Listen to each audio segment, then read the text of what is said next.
everyone, and welcome to Afternoon Tea. My name is Brittany. So sorry if there was any confusion. Carol was so lovely to mention to me via email that I had scheduled this for 3 when I meant to schedule this for 4. So sorry for the sort of late thing today, but I just had some plans earlier today that I wanted to make sure I got to do. But obviously, ladies and gentlemen, so much going on space. Oh, and Princess Goose said it's 4:02. Brittany's late. We've had a great conversation this hour waiting for her. Why, thank you. Why, thank you, Princess Goose. And like I said, so much going on, obviously, with Prince Andrew. Yesterday, his arrest was absolutely historic. That cannot be underestimated at this point. And what does this mean for the future? Obviously, a lot of talk of stripping him of his place in the line of succession. Parliament is seemingly interested. A lot of people, there's been a lot to this and going on. So huge news. I'm sorry, I'm trying to catch up a little bit on sort of the latest reporting there, but this looks like a very sure thing. And obviously it has huge knock-on ramifications for what happens to Beatrice and Eugenie, and I think especially Harry and Meghan. I know I bring them up a lot, and some people probably are like, well, the situations are totally different. Harry also thinks that way. But this is a situation where we do have to evaluate everything. And obviously, Andrew is a reflection of what likely Harry and Meghan will turn into at some point. Not in the same way. Not everything manifests in the same way. But we do have them abusing their royal titles in order to earn money. And that is just inevitably is going to go sideways, guys. It just is. It goes sideways every time. This time will not be an exception. And so I think the reality is going to hit the fan for Harry and Meghan here pretty soon, that yes, actions do have consequences, which again, if Andrew had learned that, I think Harry and Meghan would have been much more hesitant to initiate Mexit. Next, we also have, of course, what was I going to talk about? Oh, brain blanking. But we are also going to talk about, obviously, As Ever, because I've had a lot of emails from As Ever this week. You almost get the sense more and more like the desperation to sell is starting to increase for Meghan. And we'll see where the company goes. But again, my prediction is it won't last another year or two, honestly. It's also still selling at the Godmother's bookstores. I saw something on that. So just some interesting things about what direction things are going in. And then my other topic of discussion, which will go along with Andrew, and I saw this, it was actually, I think maybe an MP or something mentioning this, is that this isn't a crisis. Anybody who's telling you the Andrew thing is a crisis, they're anti-monarchy. And it's like, no, being able to recognize something is going wrong is not being anti something. That's actually being smart. I would much more prefer the monarchy act like this is a crisis and adjust accordingly than going, oh no, this is not a crisis. It'll just blow over. That's to have, because it means you're ignoring the problem. You are, kind of, goodness gracious is me. You are potentially damaging things overall by not taking things seriously. This is a serious crisis. The biggest since definitely, I think, Edward's abdication 90 years ago this year. And then, of course, the only other major royal who has been arrested was King Charles I in 1647, and he lost his head over that. So this has just grand ramifications, and it's just something very important to consider. You have to take this seriously. You can't just say, oh, it's the fanatics on the side. No. This is serious. People are taking this seriously, and it's incredibly important to act accordingly and not ignore the grand things that are happening, because inevitably, if you do, things will end up in a really bad space, or at least that's my theory. I think it's always really good to be realistic and not be, let's say, I don't know, worshipful or something, going, oh, we love them so much, they're going to be just fine. No, let's not be there. But we do have here real quick, I saw Jared Croft W8N gave a $5 from Australia. Like and share. Let's get Brittany to 500,000 subscribers. Aw, that is so sweet. That is so sweet of you, Jared. Thank you so much. I do really Appreciate all of your all's support. It means just so, so much. And as this channel continues to grow and thrive, I look forward to how we are able to change and make things even better. I have been thinking about that today, and that's just so important. And Carol, we also have from a super chat from you as well. Thank you so much. And again, for checking me out, because I was able to actually adjust the time. You said you have royal rogues walking all over you. You have royal rogue, had financial corruption. Something needs to be fixed. Exactly. This needs to be fixed. This has to be fixed. This has to be dealt with. If it isn't, the whole institution may crumble. And that is not being hyperbolic. That's not being like, crazy or anything like that. I mean, it is true because what you see, especially in companies, even like, I feel like there's empires and stuff I could make an example of as well. But like one of the things, even in companies, do you know what companies fail? Oftentimes ones that have notable problems and never ever deal with them. They're just going, it'll be fine. Oh, I actually had a great example. So maybe we'll start with this when it comes to this question of course, this is a crisis. This is a crisis. It is an unavoidable crisis. It is historic crisis of only three, I think, major ones I can think of right now. And there's a great example here to those who are saying, oh, no, no, no, it's not a crisis. And if you're saying such, you're anti-monarchy, all these sorts of things. So this is a bit of a different example, but hopefully we can make it kind of function together. So when it comes to Kodak, you some of you, if you are younger, if you are Gen Z, you might not even know what Kodak is. But at one point, Kodak had a massive monopoly on the photography market. Everybody used Kodak film. Everybody used it. It was huge. It was massive. And they didn't do something very, very key here. When somebody actually created within their company, if I remember correctly, actually created a digital camera, figured out how to make photos digital, Kodak did not jump on that opportunity to see an innovation in the market. They actually bought it and buried it. And that ended up being one of the most critical disasters because their idea was that everybody will always want film. Everybody will always need film. So we'll always be in business because nothing will change. They were used to adjust to the changes happening in the world and with technology. And guess what happened? As far as I'm aware, Kodak has basically folded. Like it may have a printer out there somewhere, but when digital came in, Kodak died. Kodak was completely collapsed underneath it. And it was because they didn't think and adjust to the changing circumstances in technology in the marketplace.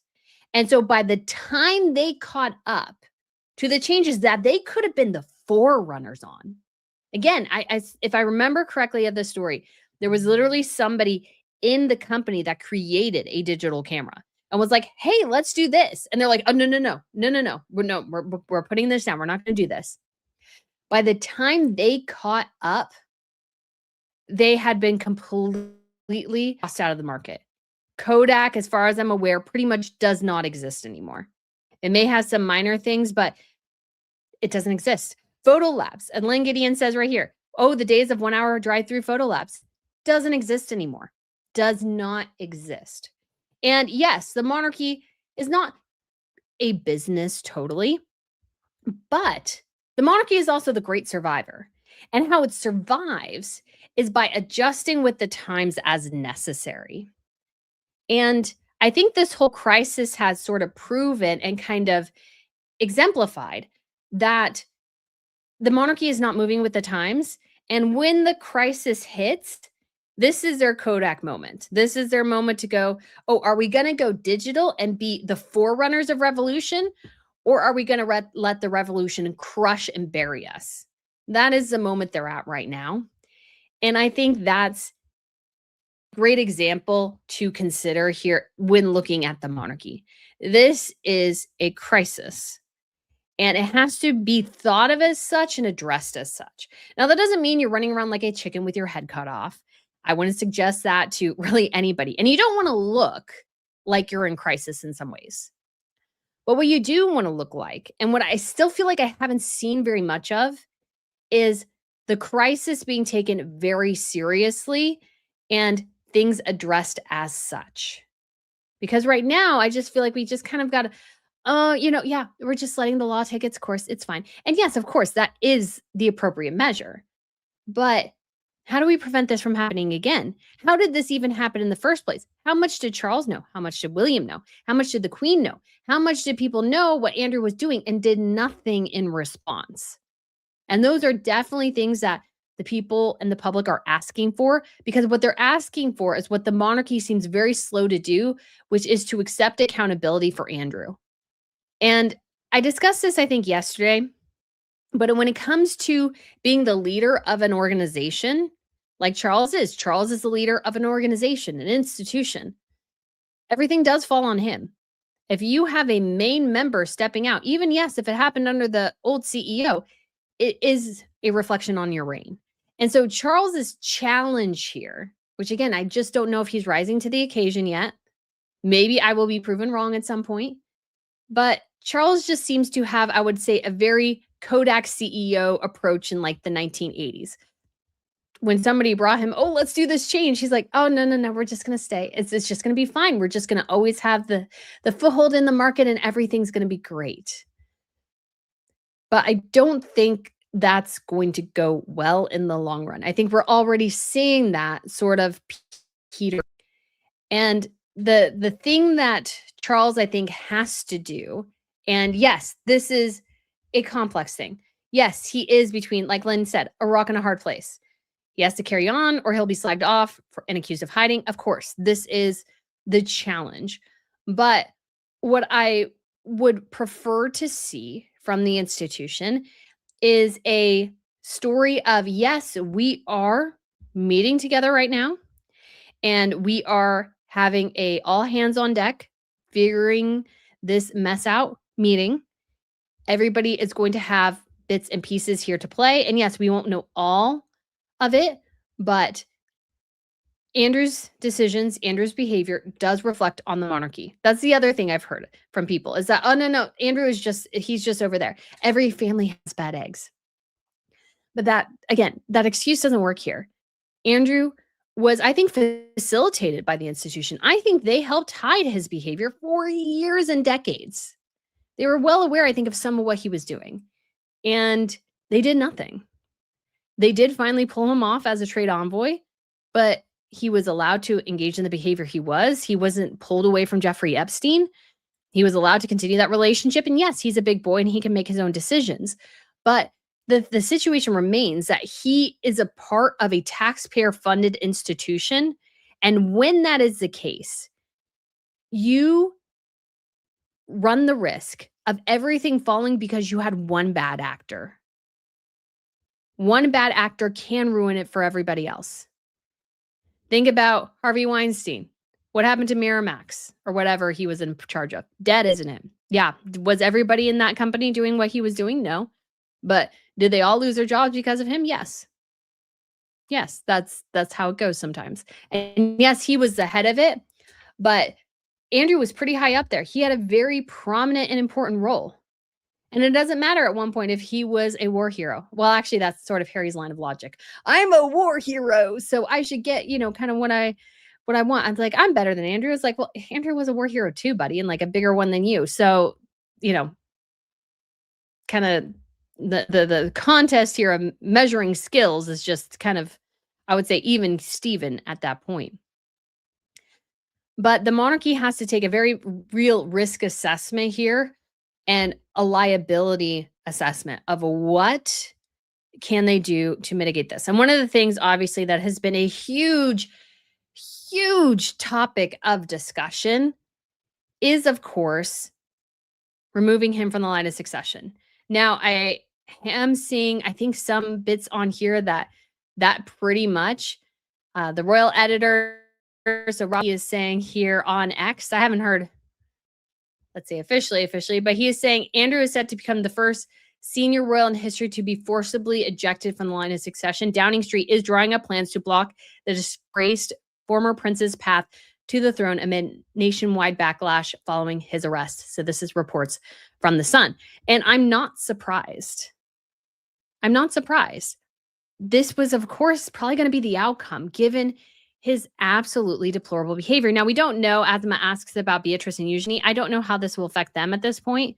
I think this is going to be a test case because, again, I imagine, guys, Harry and Meghan will fall into this. Whether or not now or later, they will fall into this. I imagine this is something William will pursue. And it will be in the vein and the circumference of protecting the institution and avoiding people who are no longer part, could be burdens on the institution, it could be damaging the institution through their actions, these sorts of things. Let's get rid of them off the line of succession, out of the royal sphere, out of the titles and everything, and purify the institution to the best of our abilities. Not that it's pure, but you almost have to go through that purification process. This is like, again, when a company is sort of run into the ground and you have a lot of bad behavior going on, the best thing to do is actually purge the entire business. That's what Elon Musk did with Twitter. Now, you can guess or debate whether or not that was a good thing, but he basically gutted the whole company. And he was like, yeah, we don't need 12 people doing this one person's job because there is gluttony that develops in old institutions. The monarchy is the same way. Again, it is a family, but it's also like a business. And so you can kind of treat them both in somewhat with the same hands, is that it's a business that functions with a very unique important role, which has a unique family dynamic. But how do you protect the institution so that can continue, not generating funds in this instance, but continue to serve the people of the UK and continue that historic line?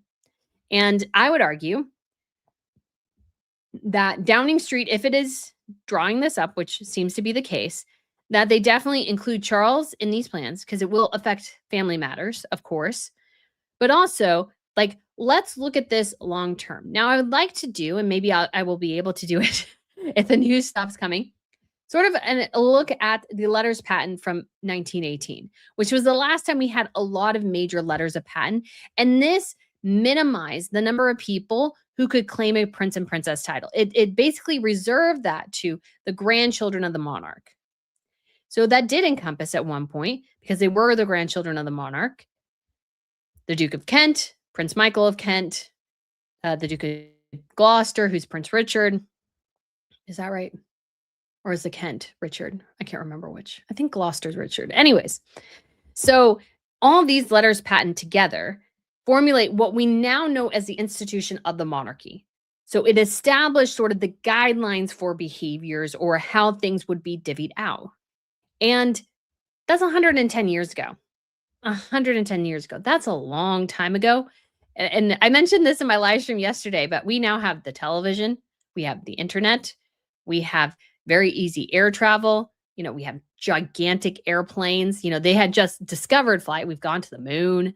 You know, we go up into an international space station. We have intercontinental ballistic missiles and nuclear bombs. Like, we have all sorts of things now that were not there in the, obviously, the 1910s. And that's not to say that when it comes to, like, obviously the technology changes don't affect the institution of the monarchy that much, but the longevity that we have been able to gain as civilizations through the increased exposure to excellent medical care means that you really don't need to have 50 people down the line of succession, because most likely it's just going to go from the heir to the monarch to the heir, the monarch to the heir, the monarch to the heir. We won't really have, unless, of course, there's a tragedy that occurs, it's less likely that the initial heir is going to die. So, for example, I was actually doing a video that hopefully should be available next week on the fashion channel. And we're looking at tiaras. And one of the interesting things about Queen Mary, who was Queen Elizabeth's grandmother, is that she married actually the Spare. She started out her royal life in the British royal family as the Duchess of York. She was then upgraded to the Princess of Wales when the initial Prince of Wales died, and she got upgraded with her husband. So, and I think, oh no, wait, hold on.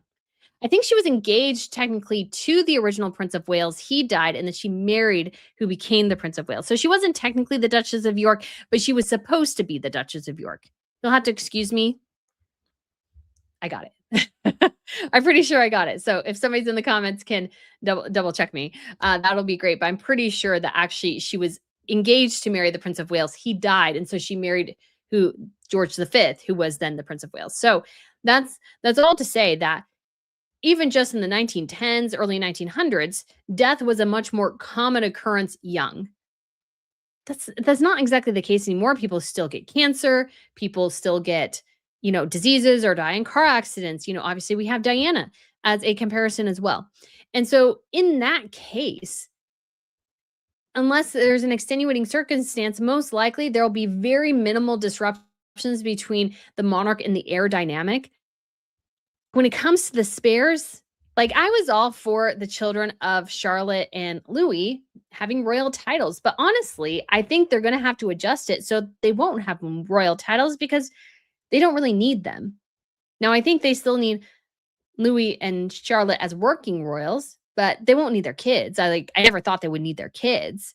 Maybe lords and ladies would be appropriate, kind of title for them instead of princes and princesses. I think that's perfectly fine. That is what other royal families are doing. And again, we have precedents in a lot of royal families here. So in the Swedish royal family, for example, King Carl Gustaf has 9 grandchildren. 4, 3, 7, 9. Yes, he has 9 grandchildren. So his daughter and heir, Crown Princess Victoria, has 2 children, Estelle and Oscar. They are his and her royal highnesses. When it comes to the rest of his grandchildren, they are princes and princesses. And they do also have dukedoms. They do give dukedoms when the kids are babies. So it's sort of funny because it's like they get dukedoms, but nobody really cares. But they get these particular dukedoms. And then for the kids, though, that are of children of Carl Philip and Princess Madeline, they are not a his or her royal highness. They are just, actually, I don't think they even have a his highness or her highness. They are just a prince and princess. They don't have an HRH. And that is a big deal in royal circles. Honestly, guys, my personal theory is that Princess Caroline of Monaco keeps the Hanover title because she wants to be Her Royal Highness and her brother is a lower His Serene Highness. I honestly think that's what she keeps it. That's, again, just my personal headcanon. You can agree to disagree with me. Anyways, so they don't have that. And then in the case of Denmark, it was very easy for the queen to, and I think there was it definitely caused some tensions within the family. Don't know if she did it as well as she should have. Demoted the grandchildren of her second son. So she has 2 sons. So Joachim's children to a counts and a countess. She's just like, you don't need to be a prince or princess. And I think that's what happens in most families. So in Dutch, for example, only the heir's children are princes and princesses, and the other children, their children, are counts and countess. So that's the case with the king's 2 brothers. Their children are countesses because there's all girls and 1 single boy. So he's a count. And so I think that's the system the British should move to be honest. I've said it before. I don't think you need to have 1,000 people on the line of succession for the British royal family. It's just excessive and a little silly. And let's be honest, if most of the family is wiped out, I would imagine they just go to a republic anyways, to be honest. I don't think they'll sit around going, well, let's go to number 15 on the list here and see what they can do. At that point, it's pretty much done anyways. So you do run the risk here of people wondering why something exists. And there is definitely, I think, a lot of concern for how this could, because changing all this could break the monarchy in a bad way. And there are definitely people chomping at the bit to bring down the monarchy. The Republicans are out there and they are anxious to do this. So you have to approach this in a very cohesive and coherent way, which will be a challenge. And I think they can figure it out. I actually have a lot of faith that they can figure it out, but they have to create something that works now and in the future and addresses the problems they're having now. Don't wait 10 years for Harry to meet up with his own Epstein. Don't wait. Don't wait. Do it now. Do the big change now. Rip off the Band-Aid. Reform the institution. And then hopefully you can survive, because There is actually a book, and I want to reread it just because I actually read it many years ago and it's been a long time. But it's called The Great Survivors, and it's about the remaining royal families. And like, this is your survive or die moment, kind of. Actually, that's a great title for a video. Survive or die. This is their survive or die moment. And this is that they need to sort of figure out what the new monarchy system looks like, because this is a holdover from basically the Edwardian era. We need something that represents Charles's era, William's era in the future, and reflects the fact that we don't need, you know, too many people with prince and princess titles. And we don't need like, again, 1,000 people on the line of succession. So I think Andrew will be stripped of his place in the line of succession. I think that will happen. But the big question is, and I'm all for it, but the big question is how much damage will that do to the institution overall if it's not done well? Because this could have some knock-on effect. And this is almost why Charles, again, should be leading this charge. Yes, it has to go through Parliament. But Charles should have been the one going, okay, I'm rethinking what the monarchy looks like in the future. And so I'm going to do this, and I'm going to questions and our framework that we have created to Parliament, to the Prime Minister, and they can vote. Because what I think is important here, and I've mentioned this time and time again, but in so many instances, being the one navigating a crisis rather than reacting to a crisis is a really big deal. Charles feels like he's just reacting to everything. Something goes bad, I'm reacting to it, rather than taking stock and going, okay, instead of me being the victim or victim's the best word, but not victim in some of the modern sense we see, but basically like this is happening to me and I'm just like, kind of whining and complaining. I was like, oh, this is happening to me. How bad? You take control over it. You take control over the narrative. You can take control over the direction of this conversation, and you are the one who has control rather than not having any. And I feel like the monarchy is very much right now at the mercies of Parliament. And there are plenty of people in Parliament who would probably want to knock the monarchy down a peg or two, and you just handed that to them on a silver platter. If Charles had, let's say, day one gone, okay, so I'm working on some new letters of patent, and what I'm going to do is I'm going to strip my brother and my son of their titles and places in the line of succession. They've left, it's fine. We don't really need them. Let's look at what titles look like and these sorts of things. When this crisis happened, because it was inevitably going to happen either way. So whenever this crisis was going to happen, Charles is better able to navigate it because he's already done the hard legwork, and it looks like he's acting and doing these things rather than, again, just not 6 months ago, like 9 months ago, Fergie and Andrew were at church on Easter. And again, I don't have an issue with them being at church on Easter, but there was a picture of Sarah and Sophie with their arms wrapped around each other. And it was like very obvious that, it was very, very buddy. Sarah was at the church services for Christmas the year before and everything. And it's hard because, again, I have no issue with people going to church as a family. I think that's a good thing. But now looking back, that I don't think anybody in the royal family really pressed Andrew and Sarah on Epstein, like really, really pressed them, just took them at their word. Just took them at their word that what they were saying was right. There was nothing else in the closet. Everything was good. Now you have this absolute catastrophe, and Charles looks like he was complicit and trying to rehab their image, even though there was more bad things to come out. Yeah, it's just so unfortunate. And I think Charles really, really doesn't want this to be what his reign is, but this is it. He's going to either be the king who saves the monarchy and puts it on its best foot for the future, or he's going to be part of what ends up causing it to eventually collapse. That's really kind of the only way I see it in a way. And it's sad. I don't want that to happen. I want William to have the best footing for his reign. But I just don't see that happening as of yet. Again, we talked about yesterday, King Charles was at a fashion show. Queen Camilla was pictured with Anna Wintour. Awesome. Great. That's fantastic. But in the realm of the circumstances is like, yes, the monarchy needs to go about business, but maybe you choose somebody else to go to those events and then you create a different event going to like a food shelter or something like that. Because it just kind of tends to look a little frivolous. And even though I know it's not, even though I know that, of course, he's supporting British fashion and that's an important thing, again, you have people who I would argue are your enemies and they are looking for anything to tear you down. You don't give them a foothold. Again, this is about being very, very smart. This is about being very, very strategic.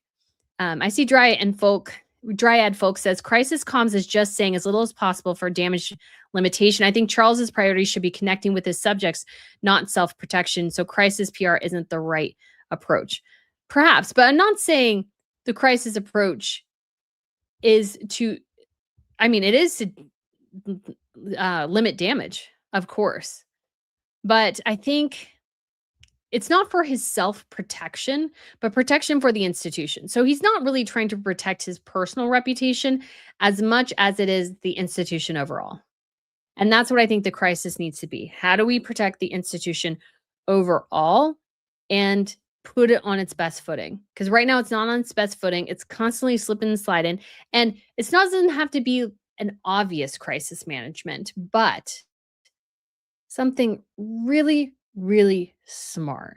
So Clifford says here, look at the USA Constitution and talk about those changes as it is that old. You seem to not talk about reforming that.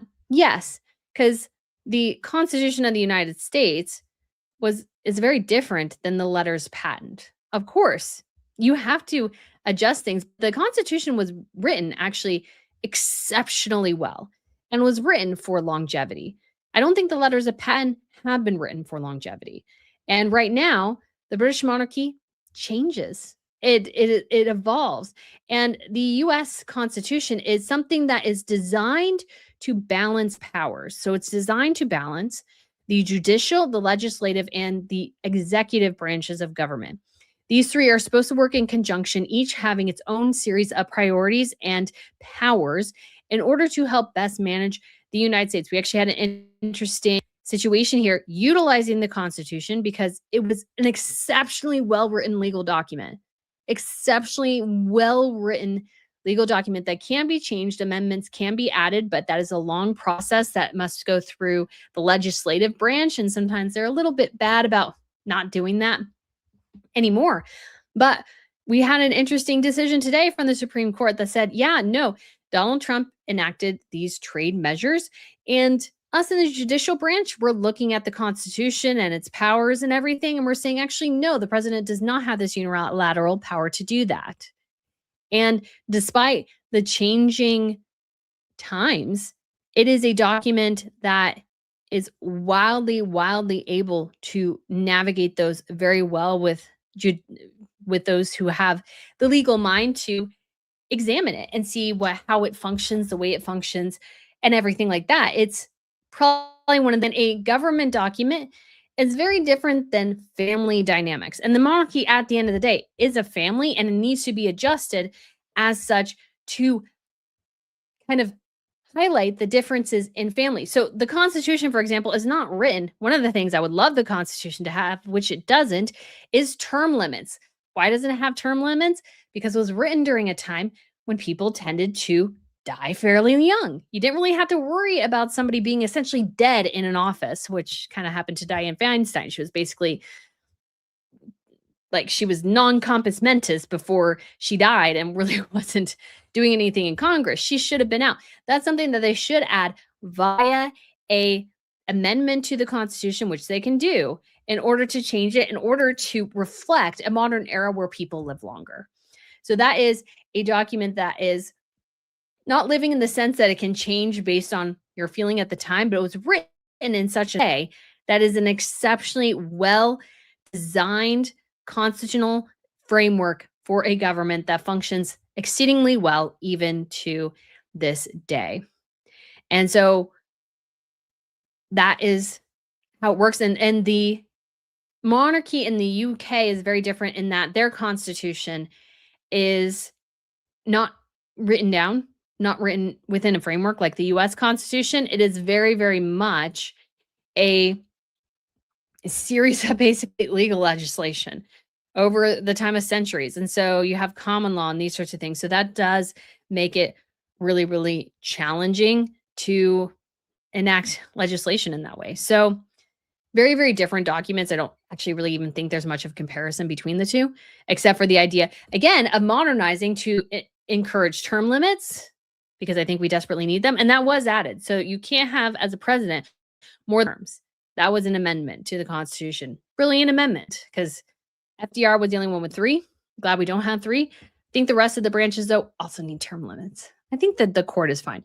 But the legislative branch, we don't need people who spend 50 years in Congress. That's just ridiculous. That's just ridiculous. Anyways, so at certain points, like when you hit 80, you should be forced to retire. That's all I'm going to say. Anyways, so moving on to another idea, which has been discussed as well, is the possibility of King Charles, let's say, abdicating. I know I saw a brief mention of that there. And so my thought on that is that I don't think Charles will abdicate. But as I've said, I believe that in the future, I think voluntary abdication will become the modern standard for monarchies. I think it will 100% become the modern standard. We have exceptionally well thought through and well executed abdications in the Netherlands, where it is a tradition. So that's not a surprise. So one day, King Wilhelm Alexander will 100% step down in the case of for Catherine Amalia. And then we also have, let's see, we also have Belgium, Spain, Denmark, and Japan. And those have all been fantastic. Those have all been fantastic, fantastic measures. And I think William will institute them. Don't think he'll be head of the Church of England. I think he will 100% be a fan of voluntary abdication. And I think that will become the future of the monarchy. And I think that is actually a good future to have. Oh, yeah, Luxembourg. Thank you so much, Bobby. You are right. Luxembourg abdicated last year. That is a tradition there in Luxembourg as well. I think this will become standard. I think this will 100% become standard in the future for most monarchies, is to have voluntary abdication. We will not see that from Norway or Sweden, but I can 100% see Crown Princess Victoria doing it. You know, if she's about 80, I could 100%. I think it's easier for women, to be honest. Let's say, be a little bit sexist here. I think it's easier for women. So I can totally and 100% see Crown Princess Victoria abdicating. I could probably see, I mean, Robin says, hard to count Spain since that was a result of scandal. So technically it was Belgium, but it still worked out really well. I can see Felipe potentially doing that. If he thinks Leonor is strong enough, and let's say they want to retire, because again, we're living such long lives that I don't think there's this desire quite as much. And I think other monarchs are going, man, Marguerite and Beatrix, like they're chilling and they get to go and do things when they want. And then they also get to be home. They don't have to stand for hours on end and shake hands. And like, you know, being a royal in some ways is a young person's game. So I think there will be very much that in the future. And I think that is actually a good change to enact. And I think it, in every monarchy I've seen, I think it has worked out exceedingly well. Because the king or the queen, whoever, decides at some point, it's like, yeah, like I've served my time. We have a young monarch over here. The younger monarchs can better connect to the people, and or at least the younger people, I think.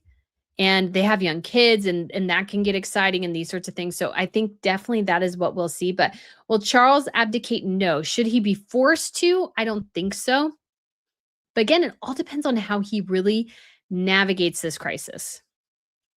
And I think that's going to be the biggest outcome of this, is navigating, is how Charles figures out what he looks like. Because again, I feel like he really wants to sort of be in some ways a continuation of his mother's reign. My mother reigned this way, and I just want to do it this way too. Like do little changes here and there. And, you know, it's just gonna just going to be fine. Again, like I said, I don't think this is going to be fine.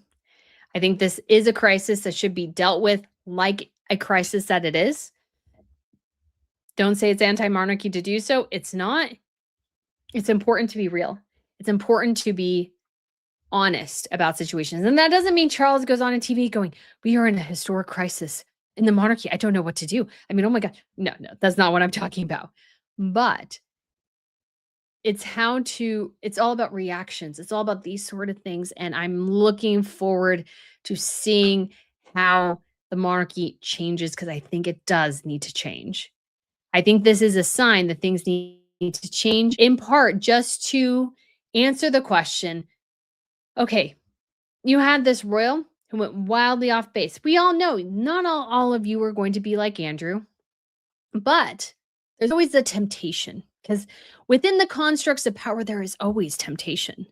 Absolute power corrupts, all these sorts of things. Again, anybody telling you that, oh, I wouldn't do anything like those people did in the Epstein files, absolutely not.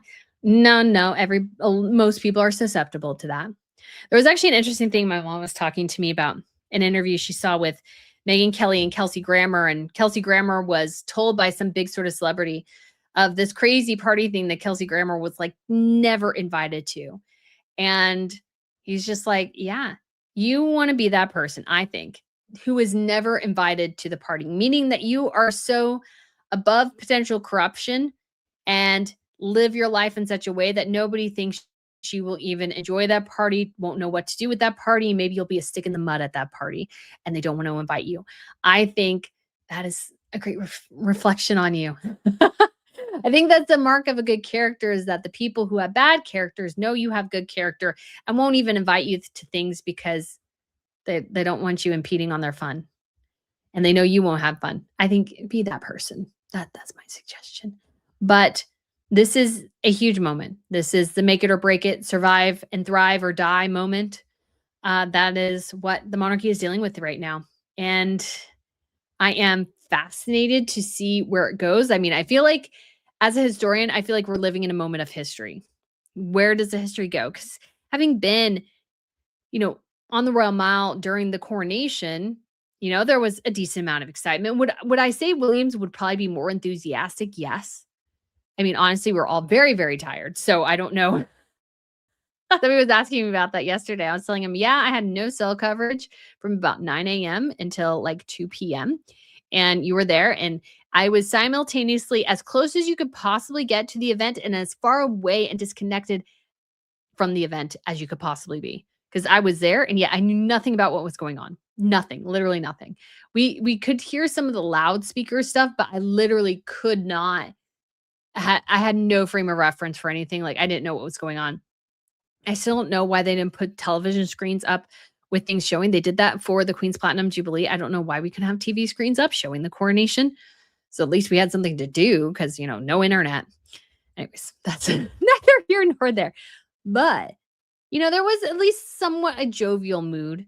I just don't know if that exists anymore. I think people are looking to Charles and they're seeing weakness. And yes, maybe in this situation, he is being strong behind the scenes. Maybe he'll be strong at the end. But right now, I think Charles is kind of as rather weak.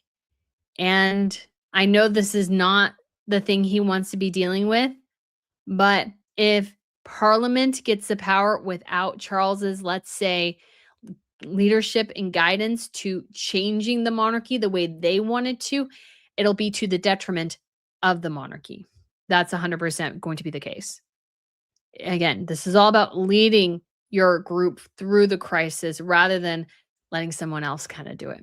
So we shall see again where all this goes. But obviously, big, huge news. Let me see if I've missed anything else here. Again, doing a couple things before because it's nice to have a little bit of balance. And there is definitely desire about, 2/3 of Britain believe, let's see, Royal Editor says again, 2/3 of Britain here believe Andrew's scandal is damaging public trust in the monarchy. It is. Again, you cannot separate Andrew from the rest of the monarchy when it comes to this crisis. I think that's 100% accurate. Oh, yeah. And then Meghan still selling as ever. We shall get there. And I don't see anything else popping up as a big news at this point, but the government will consider introducing legislation to remove Mountbatten Windsor from the line of succession. And the important thing is here is this: if this does happen, obviously we have the same reporting from Robert Jobson. If the Parliament is considering that, and that does happen, again, that opens the door for that being much easier to do it to other members of the family, which again impacts Harry and Meghan. So we did get, I guess, a little bit of a thought from Harry regarding all this and his frustration about the comparisons to Andrew. And I thought it was kind of funny because it's like, yeah, I understand why you're being compared. I don't understand how you don't understand why you're being compared. Because again, what Harry and Meghan have done is abuse the titles the royal family gave them to make money. They are leveraging it to run around in circles. Meghan Markle definitely on her own by herself, as Meghan Markle could never do on her own. She is there by just simply circumstance of her title, nothing else. The only reason Kris Jenner pays any attention to her is because of her title. There is not, I don't think, the thought that there's a big, relationship between them. I really don't think it exists. I think anybody who is quote unquote friends with Meghan Markle, who's big in the entertainment industry, is only friends with her because of thinking that maybe her title will be either useful, they want the connection or whatever, not because they actually are invested in Markle as a person, as a businesswoman, as a talent, or anything like that. It's the title. And that's very much what happened with Sarah and Andrew as well. People were fascinated by the titles, not really them as either business persons or whatever. And that was, of course, not what Andrew was doing, but definitely Sarah. Sarah definitely, guys, milked that title of the Duchess of York. Her books were labeled the Duchess of York forever. I mean, I have her biography here. I don't have her fiction books, but I have one of her biographies here, and it's from Sarah, Duchess of York, even though she's technically been divorced. So she's going to abuse that forever. And Harry and Meghan are doing the absolute same. And again, the irony for Harry and Meghan is that if they had actually separated themselves from the institution, meaning that they severed and don't use royal titles or anything like that, or maybe even remove themselves from the line of succession, they would have escaped any scrutiny over this. But Harry's still using his title, still going by that, still demanding that people use it, is what draws criticism to them.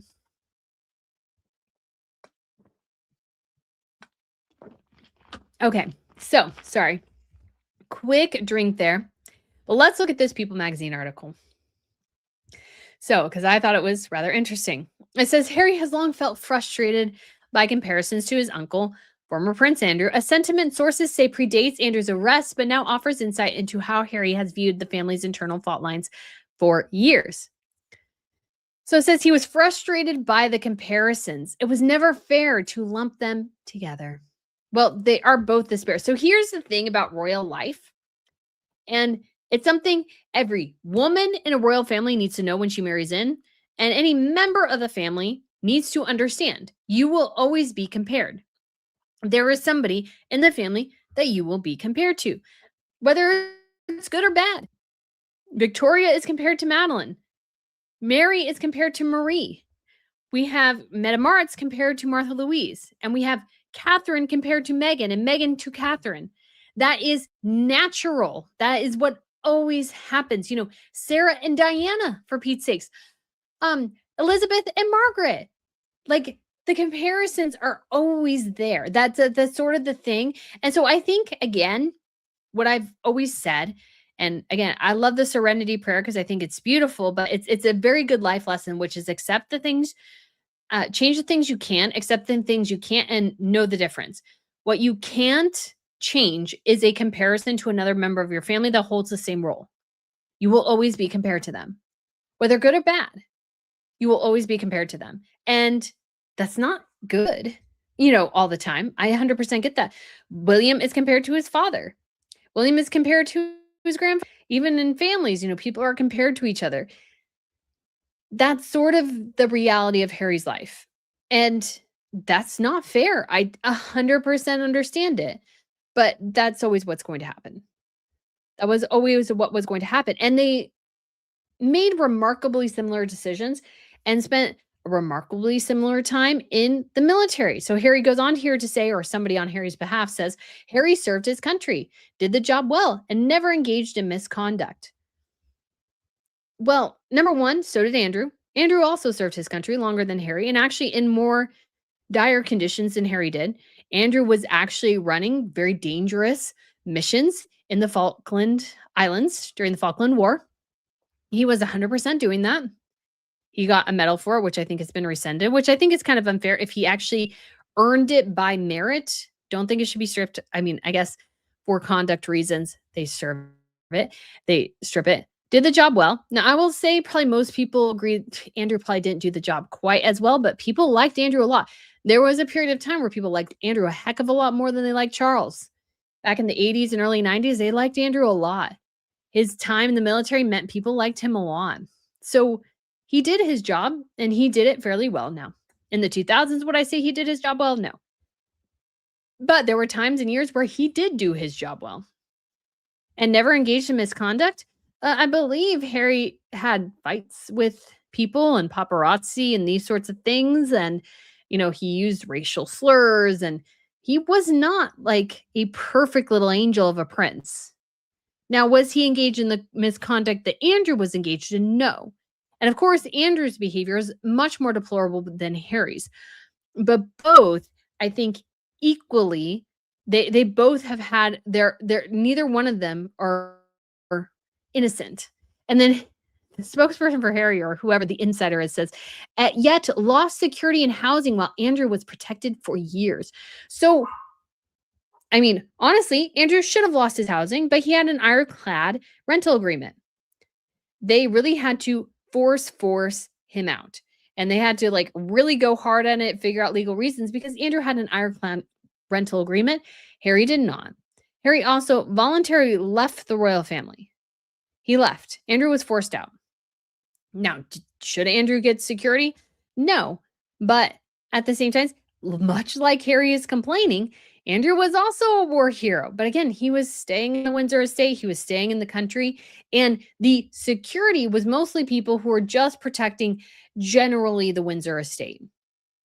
So it wasn't like he was getting some personal special Uber protection or something like that.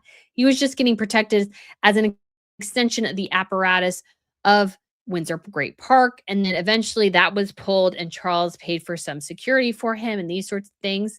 Because I do think somebody needs to protect, anybody from willy-nilly going up to his house. I think that's perfectly fine. And so, yeah, but Harry left. Harry left voluntarily. Nobody forced him to. He decided that was what he wanted to do. And he's whining and complaining about it. Well, did you never think that, actions had consequences? But again, this goes back to that there was never any consequences for Andrew. So Harry feels entitled because his uncle was entitled. This again is cyclical. This is why you need to stop the process of people feeling entitled to basically whatever they want. Just kick them out and go, yeah, no, you don't have titles. You don't have this. You don't have that. We're taking control. One of the things I have suggested for years, which I don't know for sure, my suggestion has always been when it came to whatever money Charles gave Harry and Meghan, the reason Harry and Meghan were kicked out of Frogmore Cottage is because Charles owned it. Not only did he own it as king, I think he paid for the repairs so they could get out of their agreement. And so he could take it back whenever he wanted to. So Harry and Meghan did not pay the government back. Charles did on their behalf. So that way he could confiscate the home as necessary. And that's exactly what he did. And then it goes on to say, which is ironic, going, in this moment, it's sad and embarrassing for the entire family. The insider says, Eliza stain on everybody. Yes, so does Harry and Meghan going on Oprah Winfrey. So does Harry telling us about his frostbitten penis at his brother's wedding. I would argue that is sad and embarrassing. I don't know why we needed to know that. I'm still wildly confused. Well, we needed to know about a frostbitten penis and him using the cream that his mother liked on his nether regions. I think that's a little creepy and weird and sad. And we also didn't need to know that Harry lost his virginity in the middle of a field after drinking at a pub. Did I need to know that he seduced or was seduced by some poor bar wench? No. No.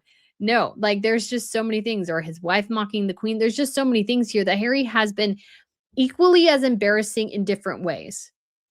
Both have been bad and both have caused problems, and none of it has been particularly helpful, I would argue. I think there's a little bit more here. It says Harry believes in justice and accountability. That's very much in line with his character.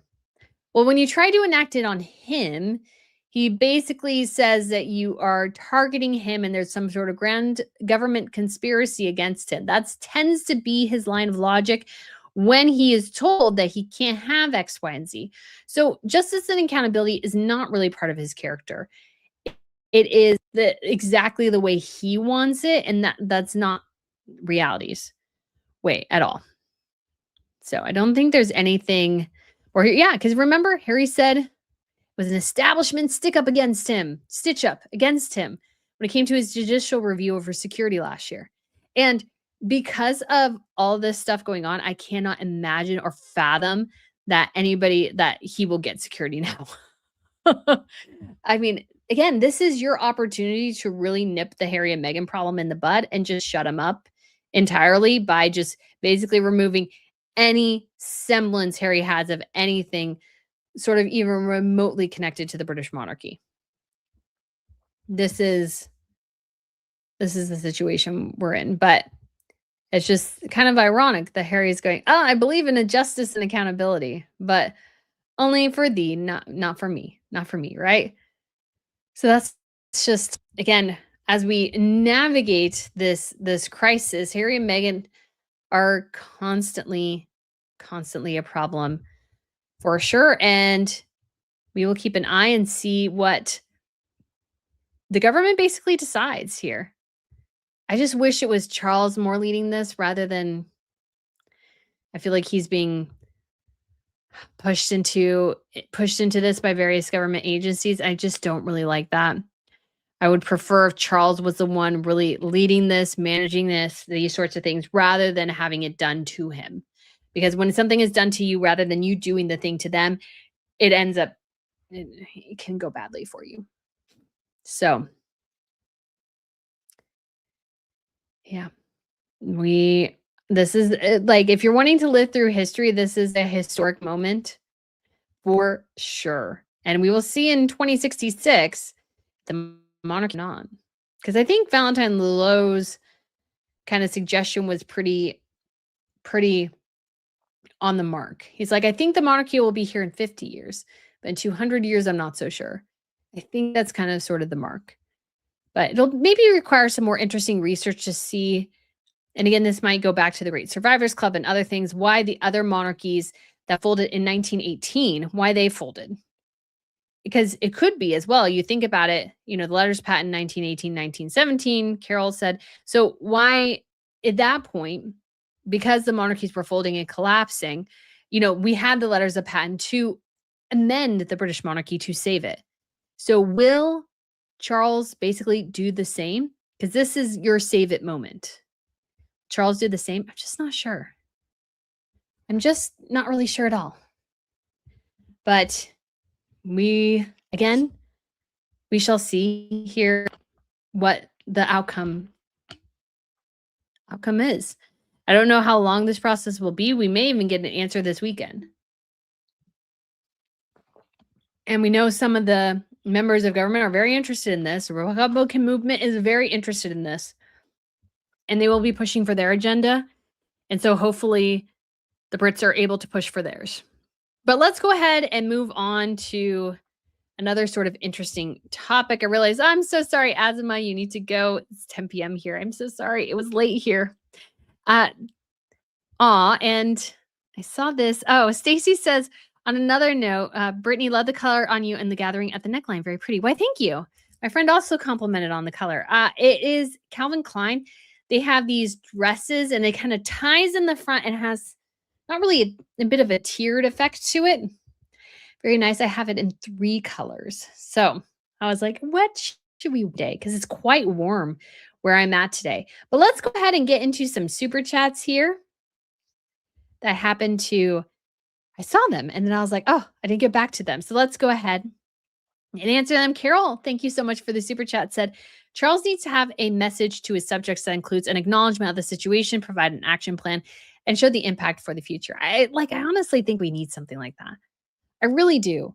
I think there needs to be acknowledgement of fault. Because again, I feel like even the British monarchy, some aspects of it are like, well, this is an Andrew problem. This is a Queen Elizabeth problem. It doesn't really matter. It does reflect on you overall. So how do you address it? I think is incredibly important. We also have Christina, who gifted 1 Royalties Network membership. Thank you so much, Christina.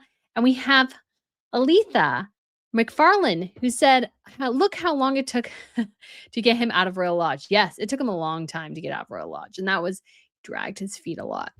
He did. Desert Mermaid, thank you so much for the super chat, said, do you think Harry and Meghan are nervous about losing their titles so much for our foreigner future? A little bit branding. Yeah, I think honestly they are probably starting to sweat a little bit.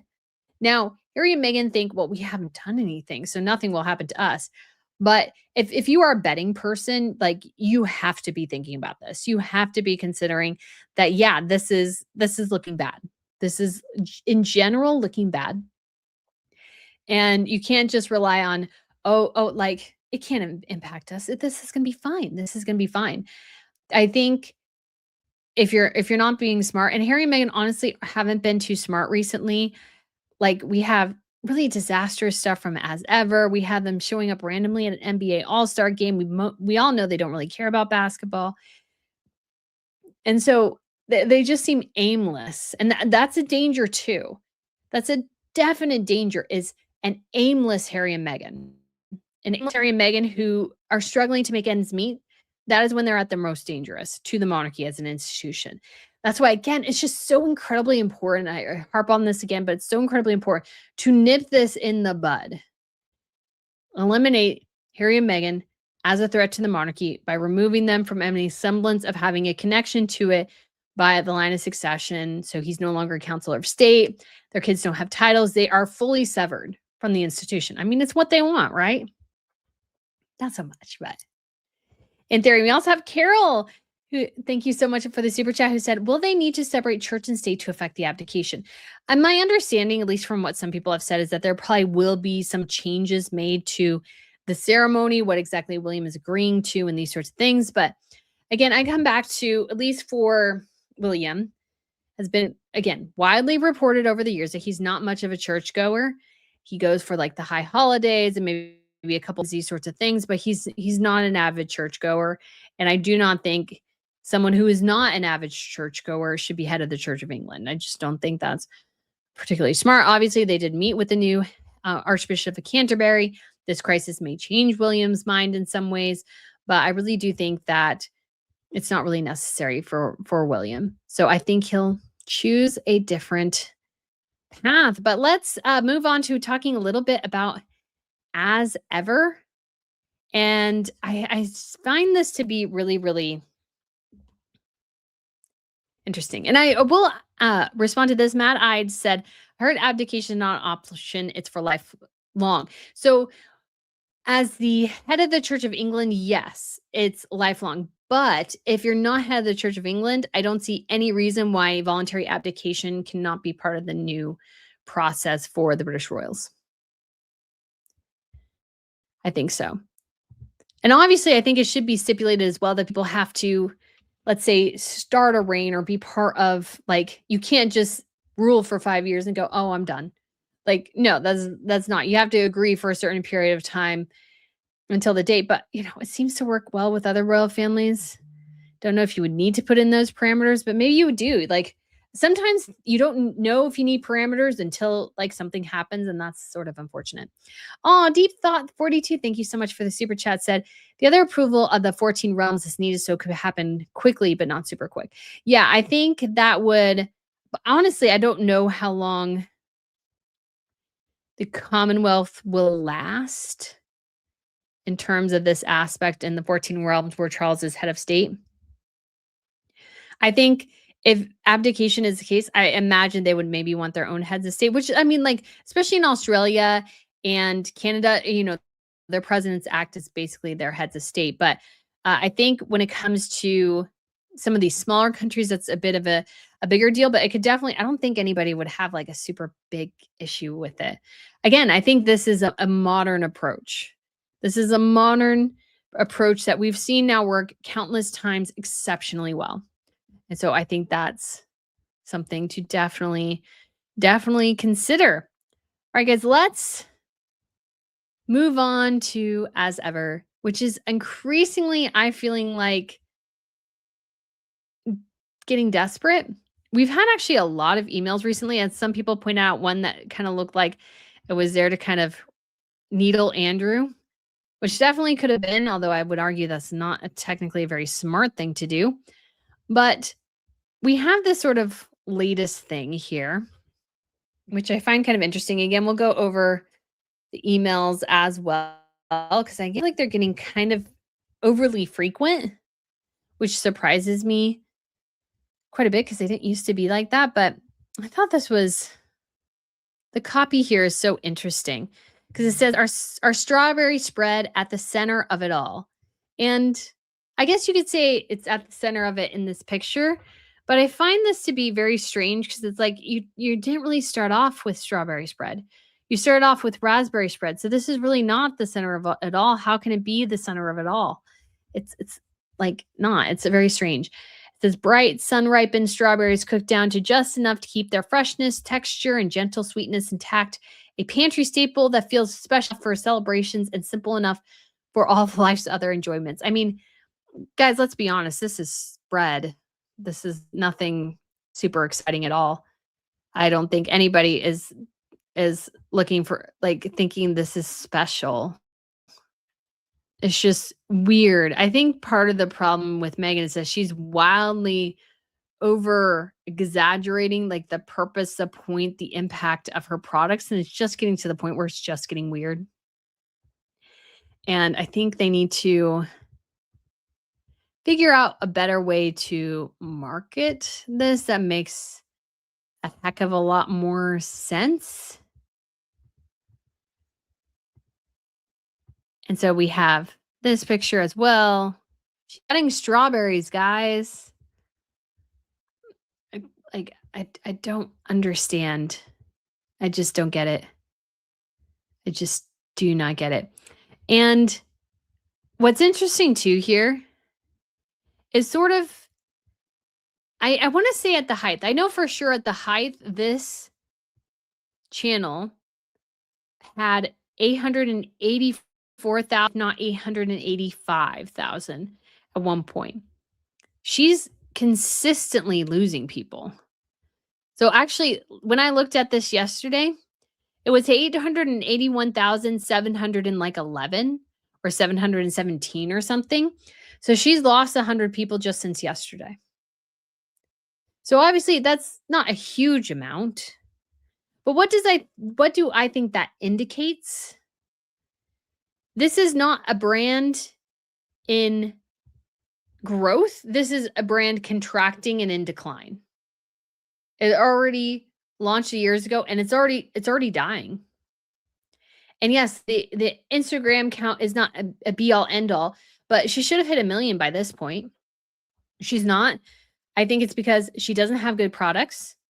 She doesn't really have anything all that interesting to and I think people are like they tuned in for a little bit and yes, it could be bot accounts, but I wouldn't put too much stock in that. I think it's really that people were, interested and it's been a year and they're like, this is nothing. This is like basic. Like, do you have anything else to offer? I think honestly, that is the market's reaction. And you add in poor branding, poor brand management, a lack of direction in the imagery, in the products, and these sorts of things. And I think what you end up having is a brand that is contracting, a brand that is in decline. And yes, again, I see a lot of people commenting on bots.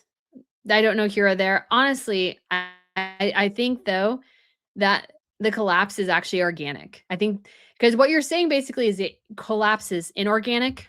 It's a result of an external force. But I really do think that this collapse is organic. I think this collapse is an indication of a brand that's not offering anything. I think people had high expectations and are being very, very disappointed. And that is it. So let me show you also kind of the weirdness we're getting with the emails. And we're getting a lot more. And why is that, let's say, something to highlight that we're getting more emails? Because again, I'm on the email list because obviously I did an email order and reviewed some of her products. So why is it, let's say, important to say that I got an email on the 14th, maybe the 16th, and the 19th. So 3 emails in the past like week. So, I mean, maybe the 14th kind of makes sense because it's Valentine's Day, but the other 2, I don't think so. And this is important because when Meghan initially launched her brand, when she released emails, it was anytime she had product. She rarely emailed you with something random. She rarely emailed you with something, let's say, going, hey, I did this today. Like she didn't send out newsletters, which was my suggestion. She didn't really do sort of anything. What she did instead was like nothing. And then, ooh, I have products by them. Nothing. Ooh, I have products by them. That was her email trajectory. And now we have a change of pattern, which I think indicates that her stuff is not selling and she needs to come up with more and more ways to get eyes on her products and to sell them. So this is the first one. This is from the 19th, February 19th. You can see it right here. And this was sent out obviously the night of Andrew's arrest. And a lot of people are like, I was like, she's like trolling him. Probably.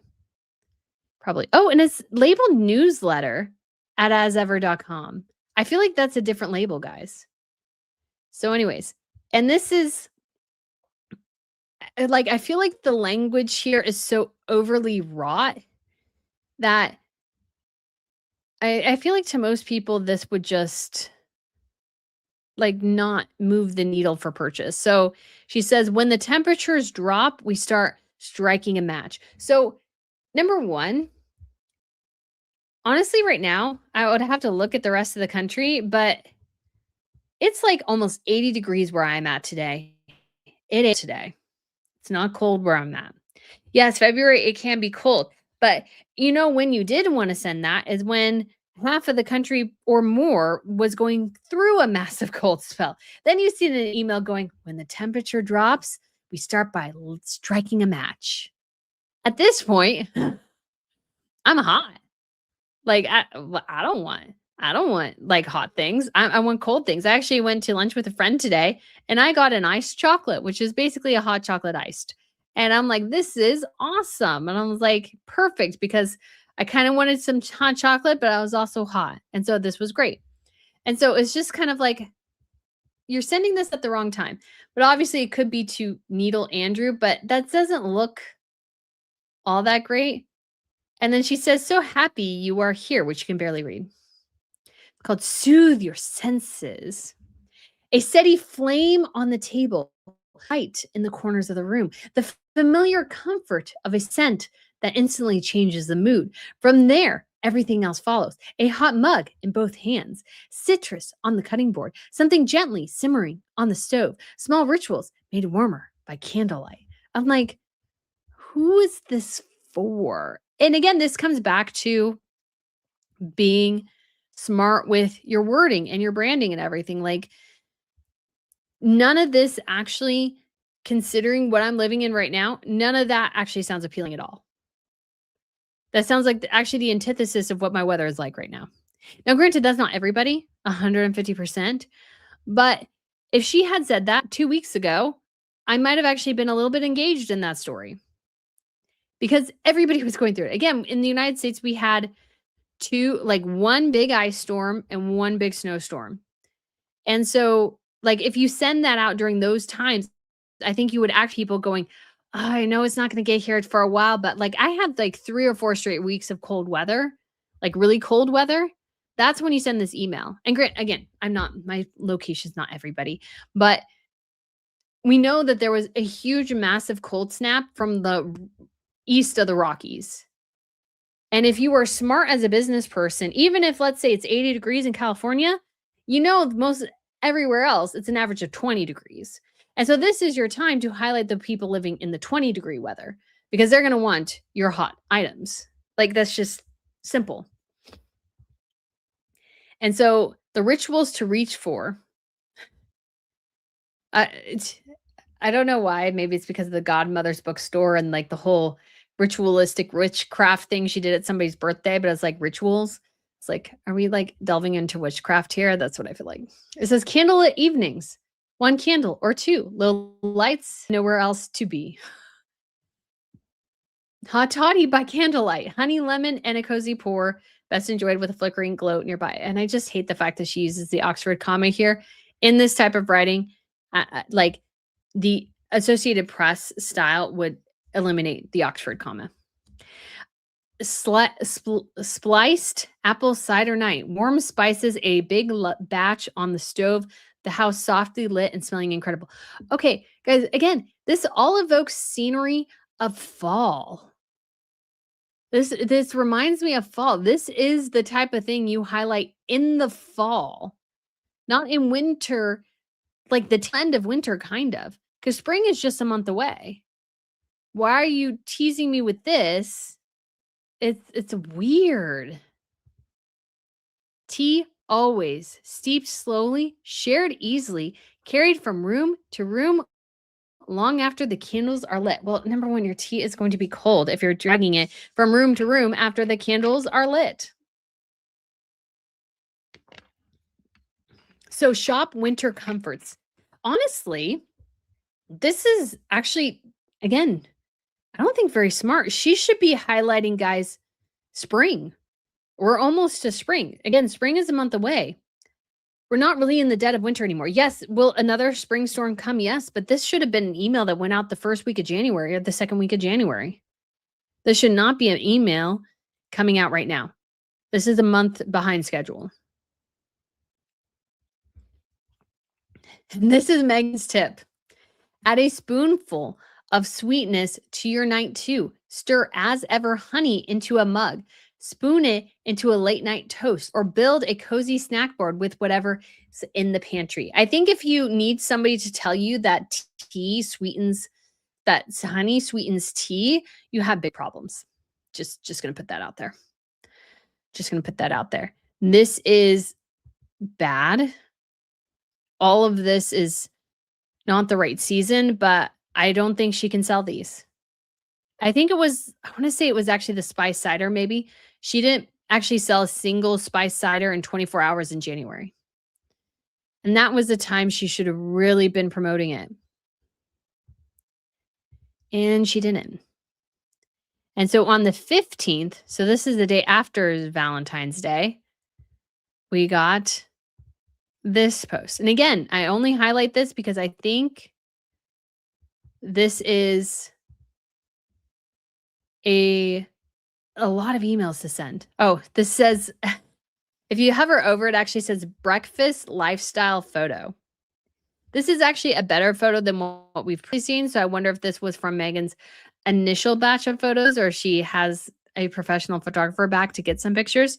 But again, and this evokes a sense of spring, and then we're going back to winter. A lot of this is bad.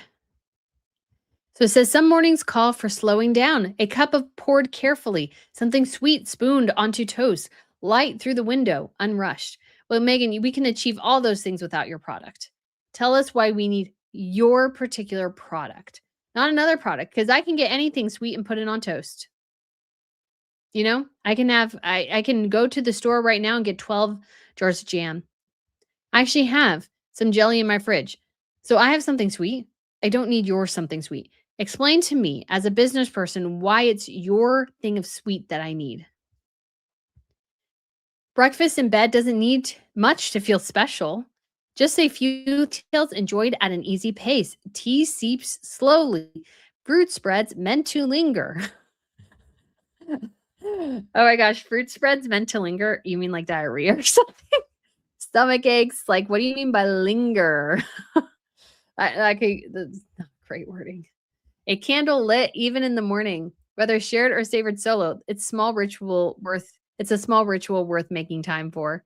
Actually, you shouldn't end a sentence on a preposition. So we have honey, we have candle, flower sprinkles, which everybody hates, and then strawberry spread. We don't have a Meghan tip though. We don't have a Meghan tip. But this is wildly inconsistent. And then we go back to February 14th. In case you guys missed it, this was a little kind of weird. Because Meghan loves you guys. In case nobody else in your life, they love you. Meghan loves you. She goes, Happy Valentine's Day. We've always believed that love lives in the small things, in the quiet moments you make for yourself or with like a family. Don't know. In the way you show up for people you care about, in the rituals that ground you and bring forward the sweeter moments in life. Today felt like a good moment to pause and say thank you. Thank you for being here, for welcoming as ever into your home, your kitchen, your celebrations, and your everyday life. It truly means more than we can put into words. Whether today looks like flowers on the table, breakfast shared slowly, a candle lit just because, or a simple moment of calm at the end of the long day, we hope you find something that feels like love to you. Meghan's products are love, guys. They are love. If you need to feel love, just buy as ever. You'll get the love. And if no one said it yet, let us be the one to say it. You are deeply appreciated, because that's what people want to hear on Valentine's Day. I appreciate you buying my slop. Thank you so much. Like, that's what it is. It's so incredible. Just from a business perspective, guys. And again, I just like examining these things from looking at things as a business. It's like there are ways you can do things well. And if she was doing things well, I 100% highlight it and tell you. But I just think telling your audience, like, going, if nobody else tells you it today on Valentine's Day, let me tell you, I appreciate you. Buy my stuff, you will feel love. I don't quite get it. Makes my brain hurt. And she also sent an email on the 12th, by the way, that was the bundles. So 12th, 14th, 15th, 19th. So yeah, in 7 days, she sent four emails. That's a lot of emails, guys. You shouldn't be sending that many emails. Shouldn't be sending that many emails. So I just think that's a reflection of a brand that's collapsing, that Meghan's not putting a lot of interest in, and she needs new products. She needs a hero product. She doesn't have that yet. So we shall see. Meanwhile, Sydney Sweeney doing quite well. I need to do like a whole Sydney Sweeney review of her Siren products. But I ordered the latest collection, which I'm not, let's say, like super excited about. She launched that on Tuesday the 17th. My package arrived today. So it's quite amazing. It's just fascinating to see a brand done super duper well and one done super duper poorly. So it'll be, as ever, will last, guys. That's just I already feel like the light is dimming at the end of the tunnel, to be honest. But let's go ahead and get to y'all's questions. Let me see if I missed anybody. Oh, we have Deep Thought here. Thank you so much for the super chat, who said, I was referring to the removal from line of succession, not abdication. Realms wouldn't mind abdication. No need for their approval anyways. William is loved. Oh, thank you. Thank you. Okay. Yes. Okay. I see what you mean. Yeah. Line of succession is a big deal. I don't want to minimize that at all. Line of succession is a huge deal to lose because it does have potentially some really grave knock-on effects to everyone. We'll just have to see, again, which is why I wish Charles had initiated it and he had the plan rather than Parliament having the plan. I think Charles, again, Not saying that Charles dictates and goes, "From the king on high, you will do this because I am the king of the UK." That's not what I'm talking about. But like anticipating this, he had a plan and he was like, here you go, Parliament. I got it. We got this. Because again, something done to you rather than you doing it never usually goes as well. Rid says, happy, happy, joy, joy. Yeah. DMF says those cider toddy mixes are disgusting looking. I mean, they might be great. They might be great. Who knows? But she like it's wildly off base. Like, are we a heat wave right now?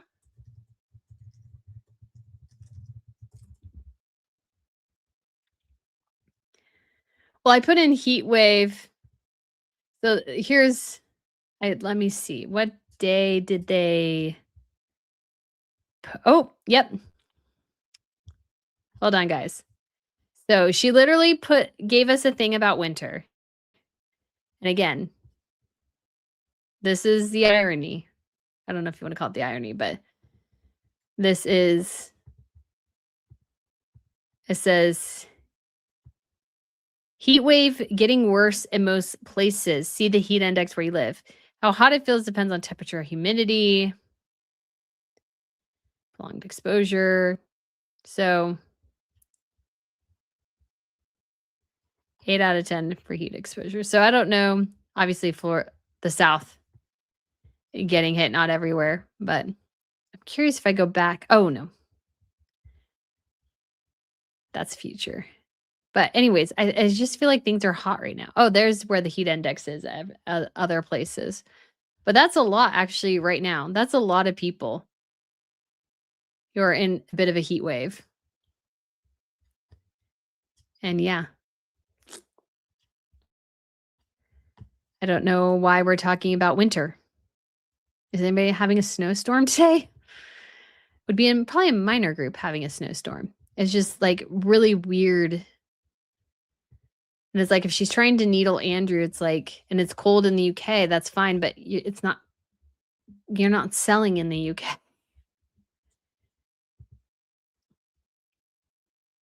Yeah, they're actually tracking big heat waves right now.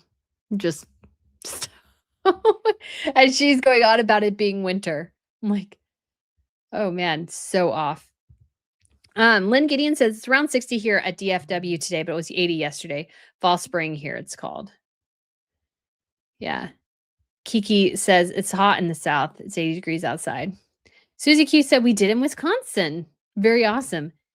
Christy says we were supposed to get snow this weekend in West Virginia. Stacey says it's summer like here. Neely says watch Harry and Meghan rush to give up titles if they think there's no hope the monarchy will survive. Probably.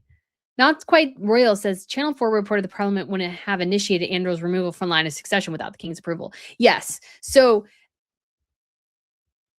yes, I should, I guess, specify that I think the king, of course, gave his approval, but did he give his approval after Parliament approached him, or was Charles the one who said, I want to initiate these proceedings? I think those are two different things. Again, I worry that the monarchy is taking a back seat to this scenario and letting things happen to them rather than guiding them. Mad Eye says, I wish we'd get some heat here, but with very cold weather and lots of snow. Princess Goose says it's supposed to be cold for a couple of days this weekend, but then it's really warm again. Yeah. So not to say that, of course, like places are cold. I get that. And not every place is the same. But when I think about if I was going to release an email like that, I would have done it the end of January when there was an ice storm. And then that next week, like the first week of February, when there was supposed to be a big snowstorm for like half the country. That's when you do that. When everybody's basically getting hit with the same thing, that's when you go, it's winter here. It's cold. Like, let's, this is a hot toddy time. Cause then I would be interested in it. But I still think that when it comes to the hot toddy and the description she had, that's a fall description. That's a description for fall. That does not work now. She should have come up, I think, with something that recognized that it's still winter on the cusp of spring. That would have been the better. You should have said something like to the effect of, so when those surprise cold days catch you off guard, have your hot toddy or hot cider ready waiting to warm up those cold mornings as spring is still just a little bit out of reach. Or, oh, I have a better one. I have a better one. Okay. So the Puscatawny Phil, is he a beaver or a hedgehog? Whatever he is. In Pennsylvania, they do the Groundhog's Day. And they do the Groundhog's Day thing and they pull Puscatawny Phil out and they tell you whether or not it's going to be like, if he sees his shadow, it's 6 more weeks of winter. That's the day you send the email. Puscatawny Phil said it's 6 more weeks of winter. Go ahead and get your hot toddy and hot cider, apple cider or whatever ready so you can embrace those cold days that may still be on the mend because we got 6 more weeks of winter, guys. That is a groundbreaking strategy. Okay, sorry. Sorry, I was very excited about that. That would be a great ad moment. That would be a great ad moment, guys. That's a perfect sign to send the email. Oh, Natalie says, you look like a young Reese Witherspoon. Why, thank you. Why, thank you. That's so sweet of you to say. Matt I says the groundhog predicted 6 more weeks of winter. Yes, which I was not happy about, but that is the perfect time to send the email Meghan sent. It's changed up the wording a little bit. It's a perfect time to send that email. Reminding people that winter is still, and yeah, that was 2 weeks ago. That was when she should have sent that email. Yeah, not today. Not today when a lot of people are in a heat wave. Yeah. No, because that way you can highlight that. And it doesn't matter if the hedgehog, groundhog is right or wrong. What you're playing into is something that everybody like Google and thinks about on like February 2nd or whatever.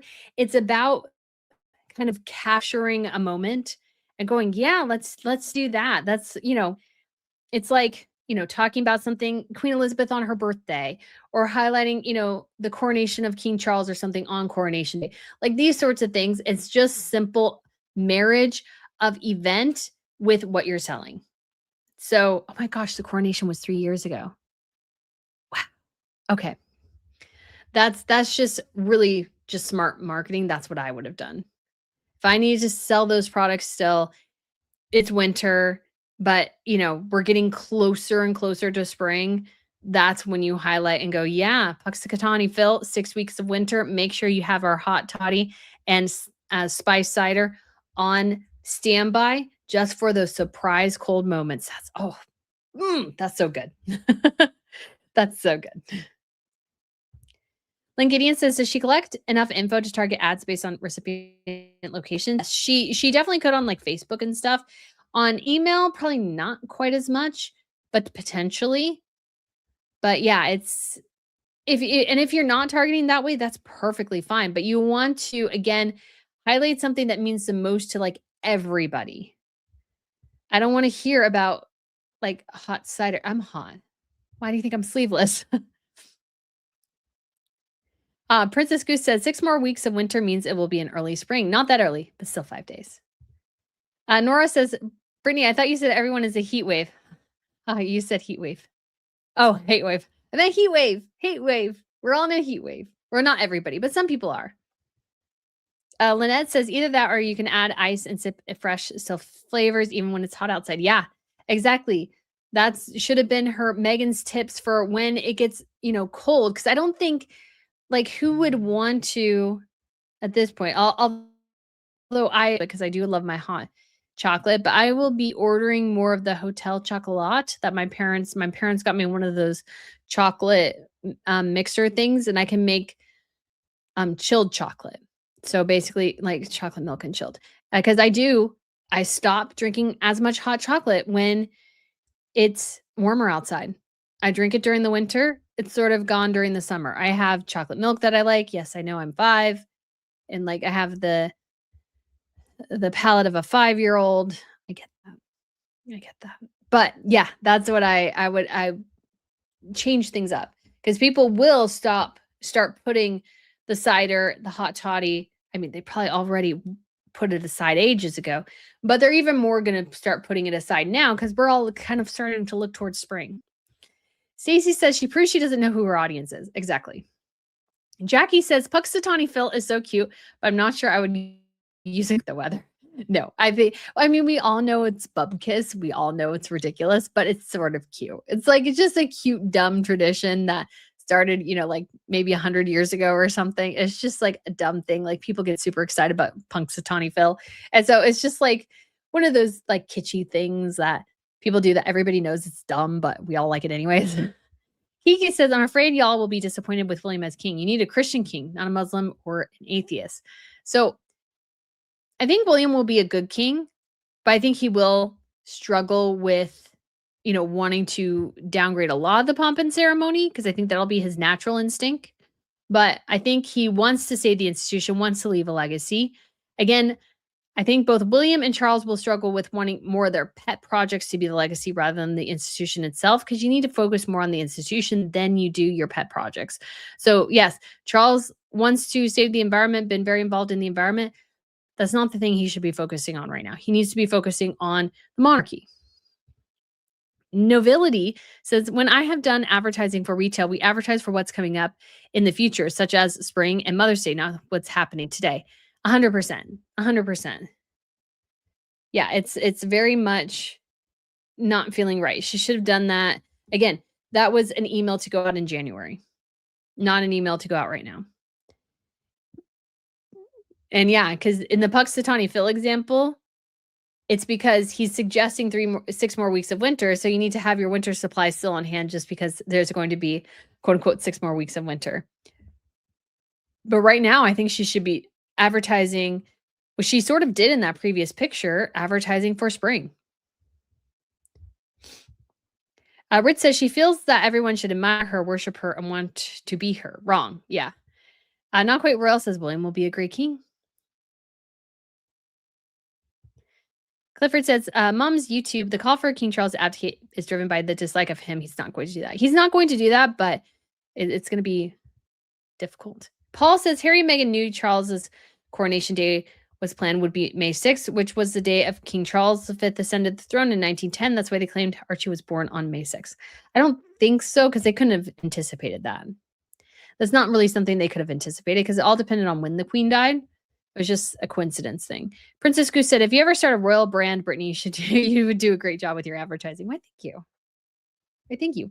Smart Marketing says, is selling a $100,000 dinner ticket access to Harry so different from selling access to Fergie and Andrew did? No, it's not different at all. It's really not. Joe Ang says, Midwest having snowstorms and ice. Renee Marie Berger Roca says, she can even market it before. Yeah. I was like, Pippa was barking. Oh my gosh, guys. So I have a sleep app that tracks my sleep, and just for funsies, in case you were curious. So this morning I was in my dream and I was trying to talk in my dream, and it totally caught me 100% going, because I was trying to say no in the dream and it just came out as weird sounds. It's really funny. So anyways, it made me laugh. Maybe that makes you laugh. Maybe I'll play it for you. Probably one of my best catches on my phone with my sleep app was that Pippa tooted right in my face once, and I went, oh, that stinks. You can hear me say that because you totally woke me up with a toot. And I was like, oh my gosh, baby girl. Princess Goose says, Meghan thinks we are in a heat wave. She thinks people won't like her for that reason. For no reason. Yeah. Lynn Gideon says, there are cold toddy recipes. Share that. Very true. And share something interesting. Putting honey in your tea is not groundbreaking. That's kind of Captain Obvious. Even I do that, and I don't even drink tea that much. DFM says, I think I drink my coffee all year long, no matter how hot or cold. Coffee's like that, though. I think, but hot chocolate's different. I definitely retire hot chocolate when it is warm outside. My suggestion, too, is if you're ever in London in the summertime, Knoops, Knoops or ES, great iced chocolate. They also make hot chocolate, but I like their iced chocolate. Stacy says, whatever happened to the money dinner plate thing to have dinner with them? Yeah, I don't know if we got too much on that. Like maybe somebody paid for that. Don't know why, but they did. Princess Goose said, "Yum! Iced chocolate sounds so yummy. Whipped cream on top." I don't know actually if whipped cream. I haven't tried it with whipped cream. I don't know if I would, but I do put whipped cream on my hot chocolate.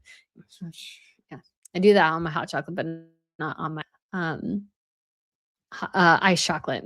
But I love it iced chocolate. It's the best. Red says hot chocolate made with coconut milk is so yummy and my fave. I need to get over to Aldi for some more coconut milk. Sounds good. Princess Goose said the first 1887 first Groundhog's Day from ancient German lore. Oh, thank you. I didn't know how I thought it would over 100 years. Lynn Gideon says pomp and ceremony and charity. That's the main trifecta for the BRF. Yes, you need some pomp and ceremony. I think William's not a big fan of the pomp and ceremony, but you do really need it. So I'm really hoping he doesn't, remove that. Tam says we used to refer to great picture taking moments as a Kodak moment. We did. We 100% did. I don't even know. So I'm in a young group. A lot of them are, would argue 10 years younger than me. But it would be kind of funny to ask them, do they even know what Kodak is? Do they know what it is? Because they probably really don't. Again, this is Kodak could have evolved and cornered the market on digital cameras before it was a thing. But they were so arrogant that they thought that everybody would always want film.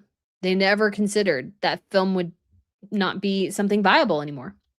And that again is a good lesson, I think, for the monarchy.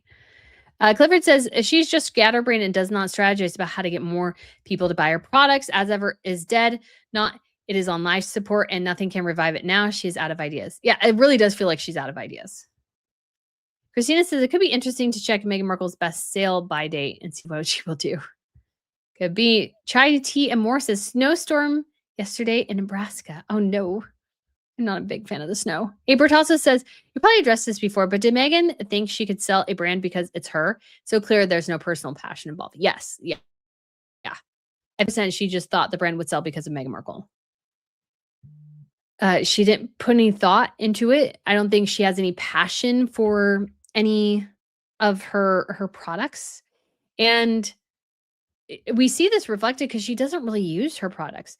The most consistent product we've ever seen her use, guys, is the spread, and that's it. And honestly, like she should have Harry doing the spread and like enjoying the spread or something. Like she needs to have people enjoying her products. Like I don't even think she enjoys her products. And that makes it really hard because it's like it'd be me going, yeah, we're talking about the Royals, but like I don't really care. Or like you could feel that I didn't care. Like you feel my passion, and that's why this works. KD Sema says, no, do not abolish the Royals. We will not. Natalie Dickinson says, I'm sending videos that I suggested on your fashion channel. Yes. I'm excited too. We're going to do more. I may go at my house is just not conducive to filming for the fashion content quite as well. So I don't think their places really they have a good place yet, but I will probably eventually move over and film some stuff at my parents' place just because my place just doesn't have good lighting. Like I feel like you need more natural lighting for some of the fashion stuff, and my room just does not have it. Like I attempt, but I feel like everything looks bad, but they have like these rooms and they're so bright, and I'm like, this is awesome. But one of the rooms I'd like to use is they're currently updating some aspects to it. So it's kind of a mess. So I'm like, I can't use that. But I'd like to use their stuff because I think just the natural light helps so much in fashion stuff. But I do have a lot of ideas, a lot of things to show you guys I've purchased. Chai Tea and More says, but we had 5 inches of snow yesterday. It's melting fast. Oh, Vicky Hatley says, since Catherine's illness, I feel that her and Prince William have grown closer to their religion. You don't need to be building to worship God. Don't need a building to worship God. I found God more sitting in the woods. So it is actually pretty critically important to go to church and be part of a church community. You can find certain aspects of God in nature, of course, but it really is fellowship with other Christians. It's not as much the building, it's the fellowship.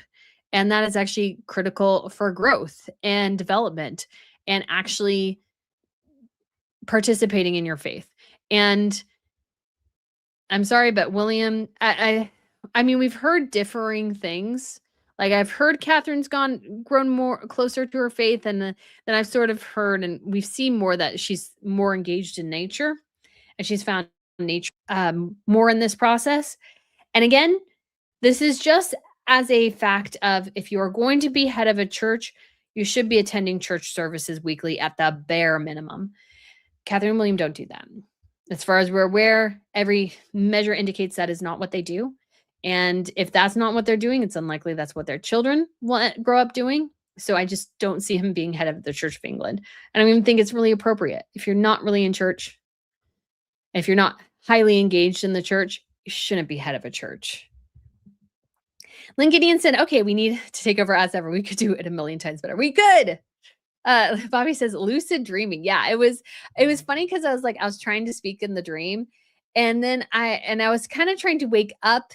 I was like waking up in the dream. It was actually kind of scary because there was like somebody in the room or something. And so I was trying to like talk and warn somebody else. And so I was trying to speak and I had this like urgency to speak.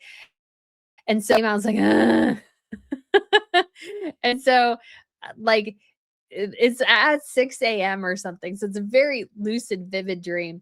And it was kind of crazy. But yeah, it was like, oh my gosh, that doesn't happen often.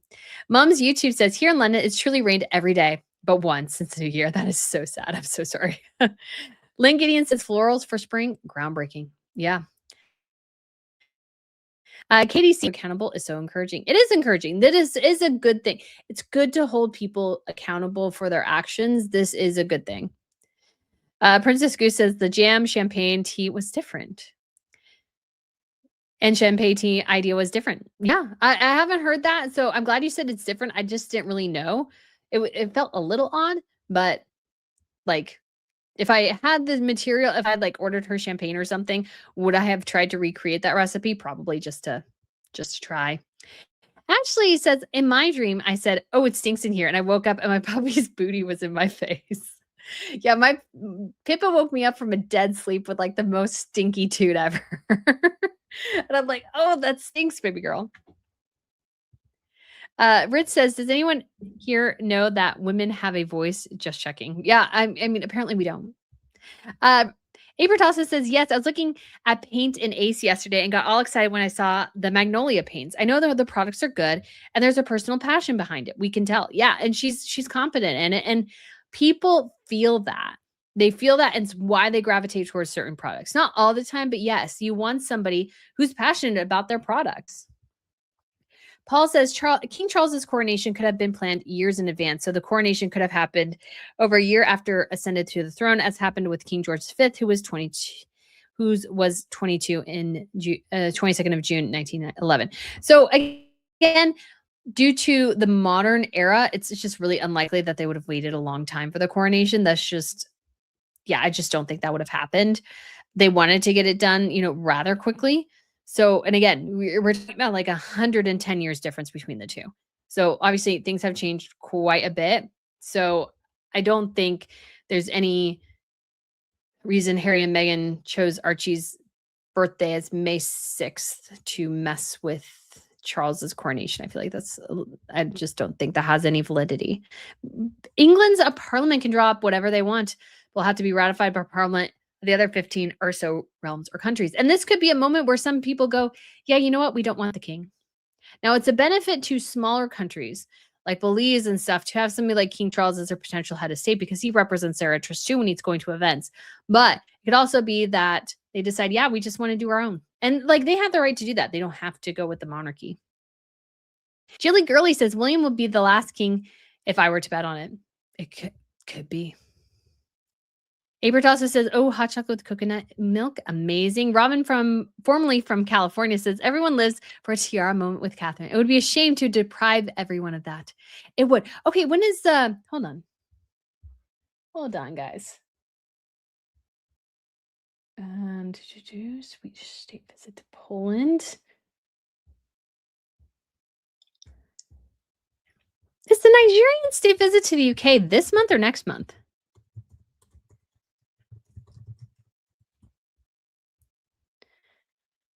Oh, March. Oh, 18th. Oh, this is still this is still February. But yes, next tiara event will be next month. Rich says, I'm fine with whatever William does. If he wants less pomp, let's go. Bobby says, Kodak push and point cameras. I still have one somewhere. Mad Eye says, I have a feeling William will continue some tradition, especially the Christmas walk and speech. At least I hope so. I think the Christmas walk and speech is probably, although we have heard that William wasn't quite as interested and his family really hasn't been at the post Christmas walk Sandringham lunch. So that could be different. Robin, formerly from California, says, yes, Kodak moments. In fairness to Kodak, the first digital cameras couldn't compare to film. Now there's no difference and digital cameras are easier. They're much better. Yeah. Mad Eye says, Meghan has no passion on anything except for Kodak moments. Leo Jackson says, would it be funny if other royals purchased Meghan's products and less negative reviews?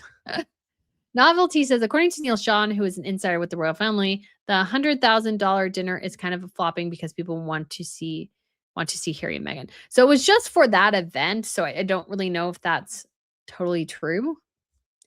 And well, I only understand wanting to see Harry, not Meghan. I don't know if that's an insider or just kind of more of just a logical deduction for most things, is that most people want to see Harry, not Meghan. Mom's YouTube says, William doesn't want all the pomp of becoming king. I really doubt he's going to take away what people think. He knows that RF needs a certain amount of pomp. Stacy says, way back when you got pictures developed with Kodak film, they used to put your pics in spiral form little notebooks. Dating myself now.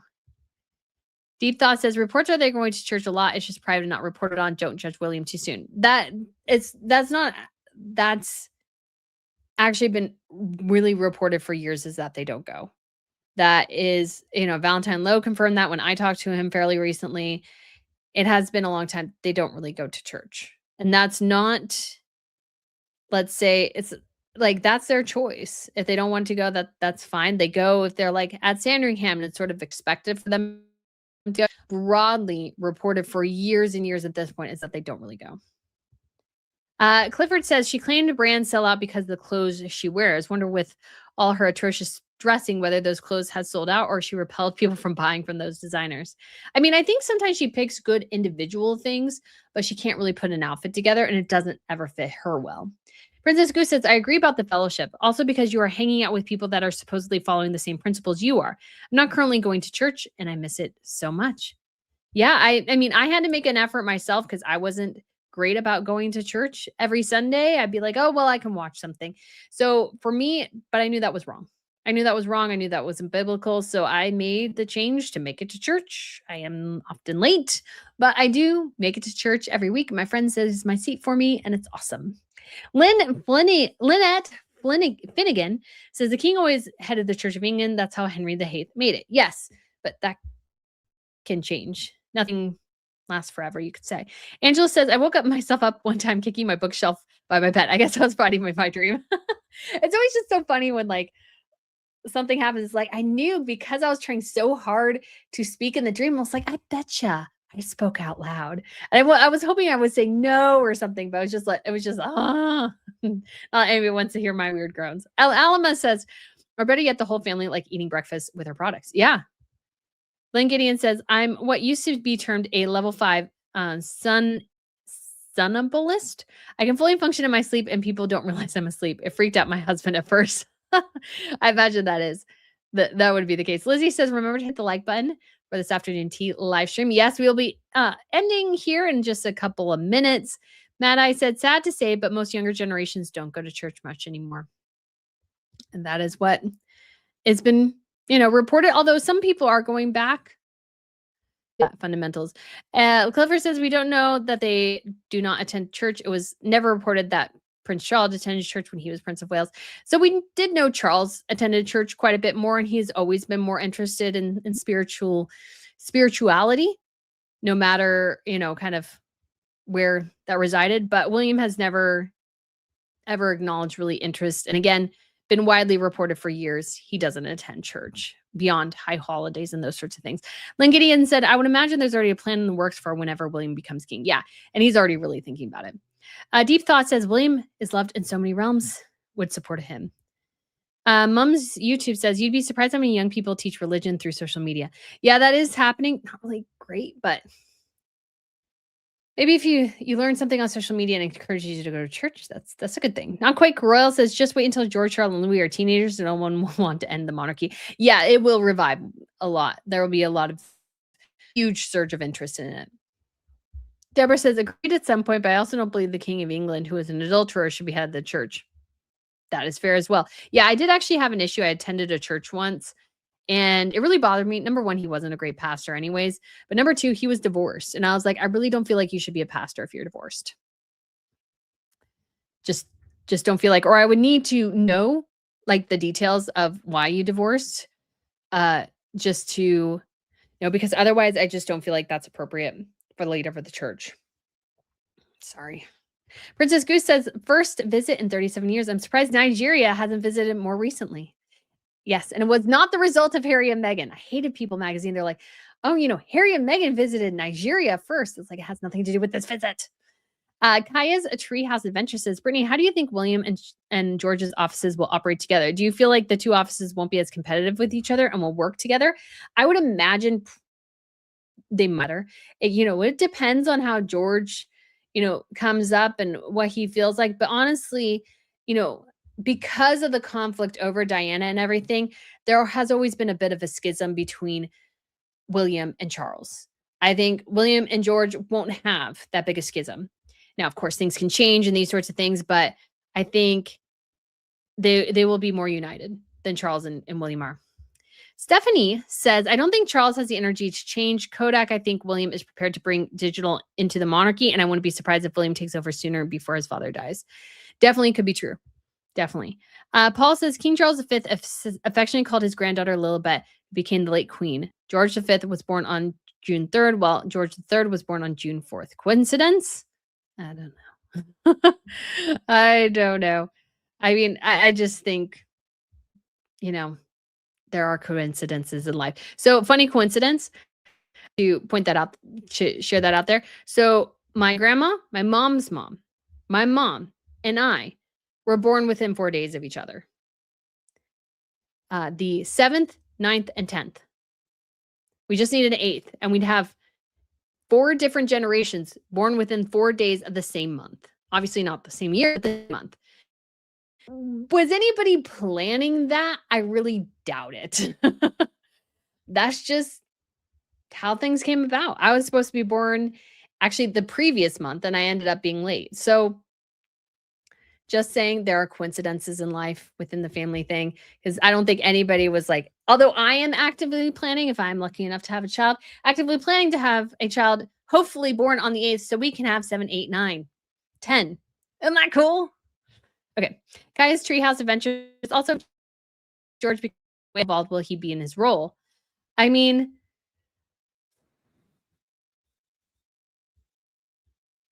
I don't know. I think William wants to have, again, a slow introduction to his kids like he had, but they won't have that. So I think William needs to adjust some expectations there.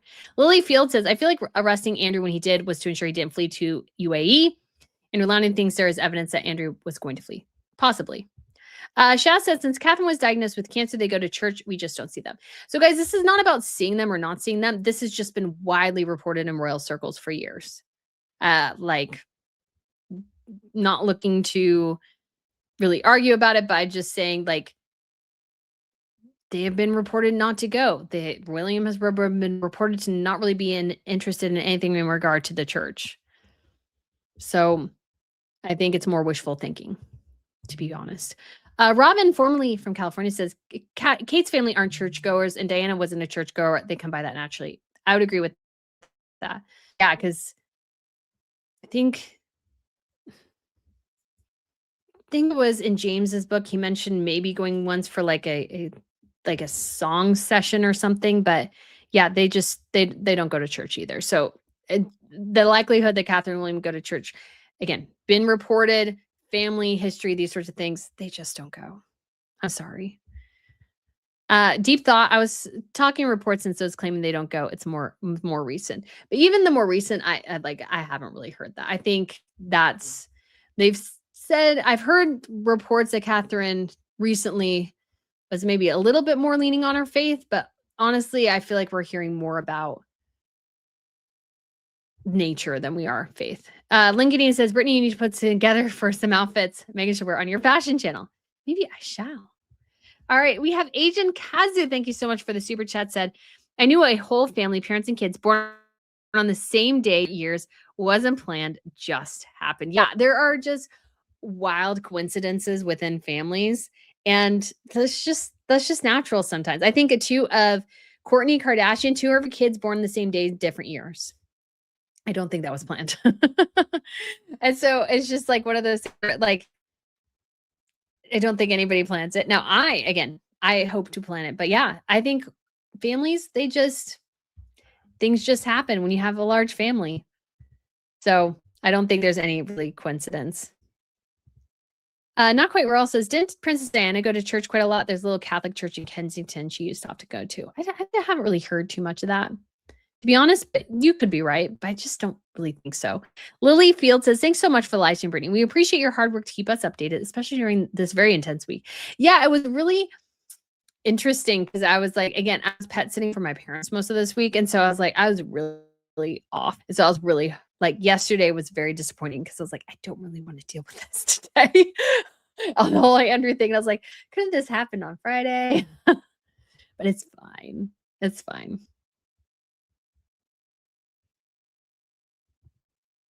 And that says there are only 3 days between the 7th and the 10th. We were born even closer together. Yeah, we were born really close together, which is just ironic, especially that it's all the women. It's not like my dad or something, a different side. My grandma, my mom, and me. And it was my mom's mom. So it's just like that kind of interesting pattern is just like, okay. Fascinating. Bobby says, my mom, my brother, and myself, our birthdays are in October, November, and December, and my girls are in January. Oh, that's funny. Ooh, Freya, we'll end on this question because I love talking about tiaras. Do you have any tiara predictions for the state visit next month? So Catherine really surprised us with the Oriental circlet tiara. That was a shock to me because I just figured Camilla would wear it. That was my thought. I just figured Camilla would wear it. So that kind of throws some of my theories, let's say, out the window. But when it comes to which tiaras I would like to see, again, Persian turquoise, I'm always a strong fan of the Persian turquoise showing up again. Really hoping that the Brits had that. I can imagine we'll probably see the Queen Mary's Lover's Knot again. But re-seeing the Strathmore Rose would be lovely, especially if we got some better pictures of it. Because I am kind of bummed that the pictures we have are from so far away, and I would argue poor quality. I'm hoping we get something a bit better and can see it maybe a bit more. But yeah, Persian turquoise is always going to be my pick until she wears it. Or we could do Grenville Emerald. That could be interesting. But I'm really hoping that when it comes to like Sophie and stuff, that the vault's opened up more for her too. I was like, she just gets stuck with her aquamarine necklace tiara, and it's fine, but I want her to see her in more. I want to see her in more. So I want to see fighting for Sophie to get more. Fighting for more. But yeah, Lizzie B. Yeah. I want to see the Crescent Tech. Yes, we haven't seen that one in a long time either. I would definitely be interested in seeing the Crescent Tech. We know it's there. We have pictures of it in the Queen's Diamond book. We know it's there. So I'm interested in seeing ones we haven't seen before, ones we haven't seen in a long time that include the Oriental Circlet, which again, huge shock. I'm so bummed we didn't get as good of pictures of that one. Callie, if the Brits could just allow more people in to take pictures, we could get better picture options and different picture options and all these sorts of things. So hoping that we see something we haven't seen in a while, or even the crescent hoop tiara. Well, we have loop, but there's like a hoop one too that's out of thing. I'm really, really hoping we see something new. Bust open the vault, ladies. Give us some tiara magic. I'm ready for it. And we do have the BAFTAs, I think, this weekend or next weekend. So we may see Catherine and William at the BAFTAs. We shall see. So thank you guys so much for watching. I really do appreciate it. Have a wonderful Saturday and or Friday, wherever you're at. And I shall speak to you very, very soon.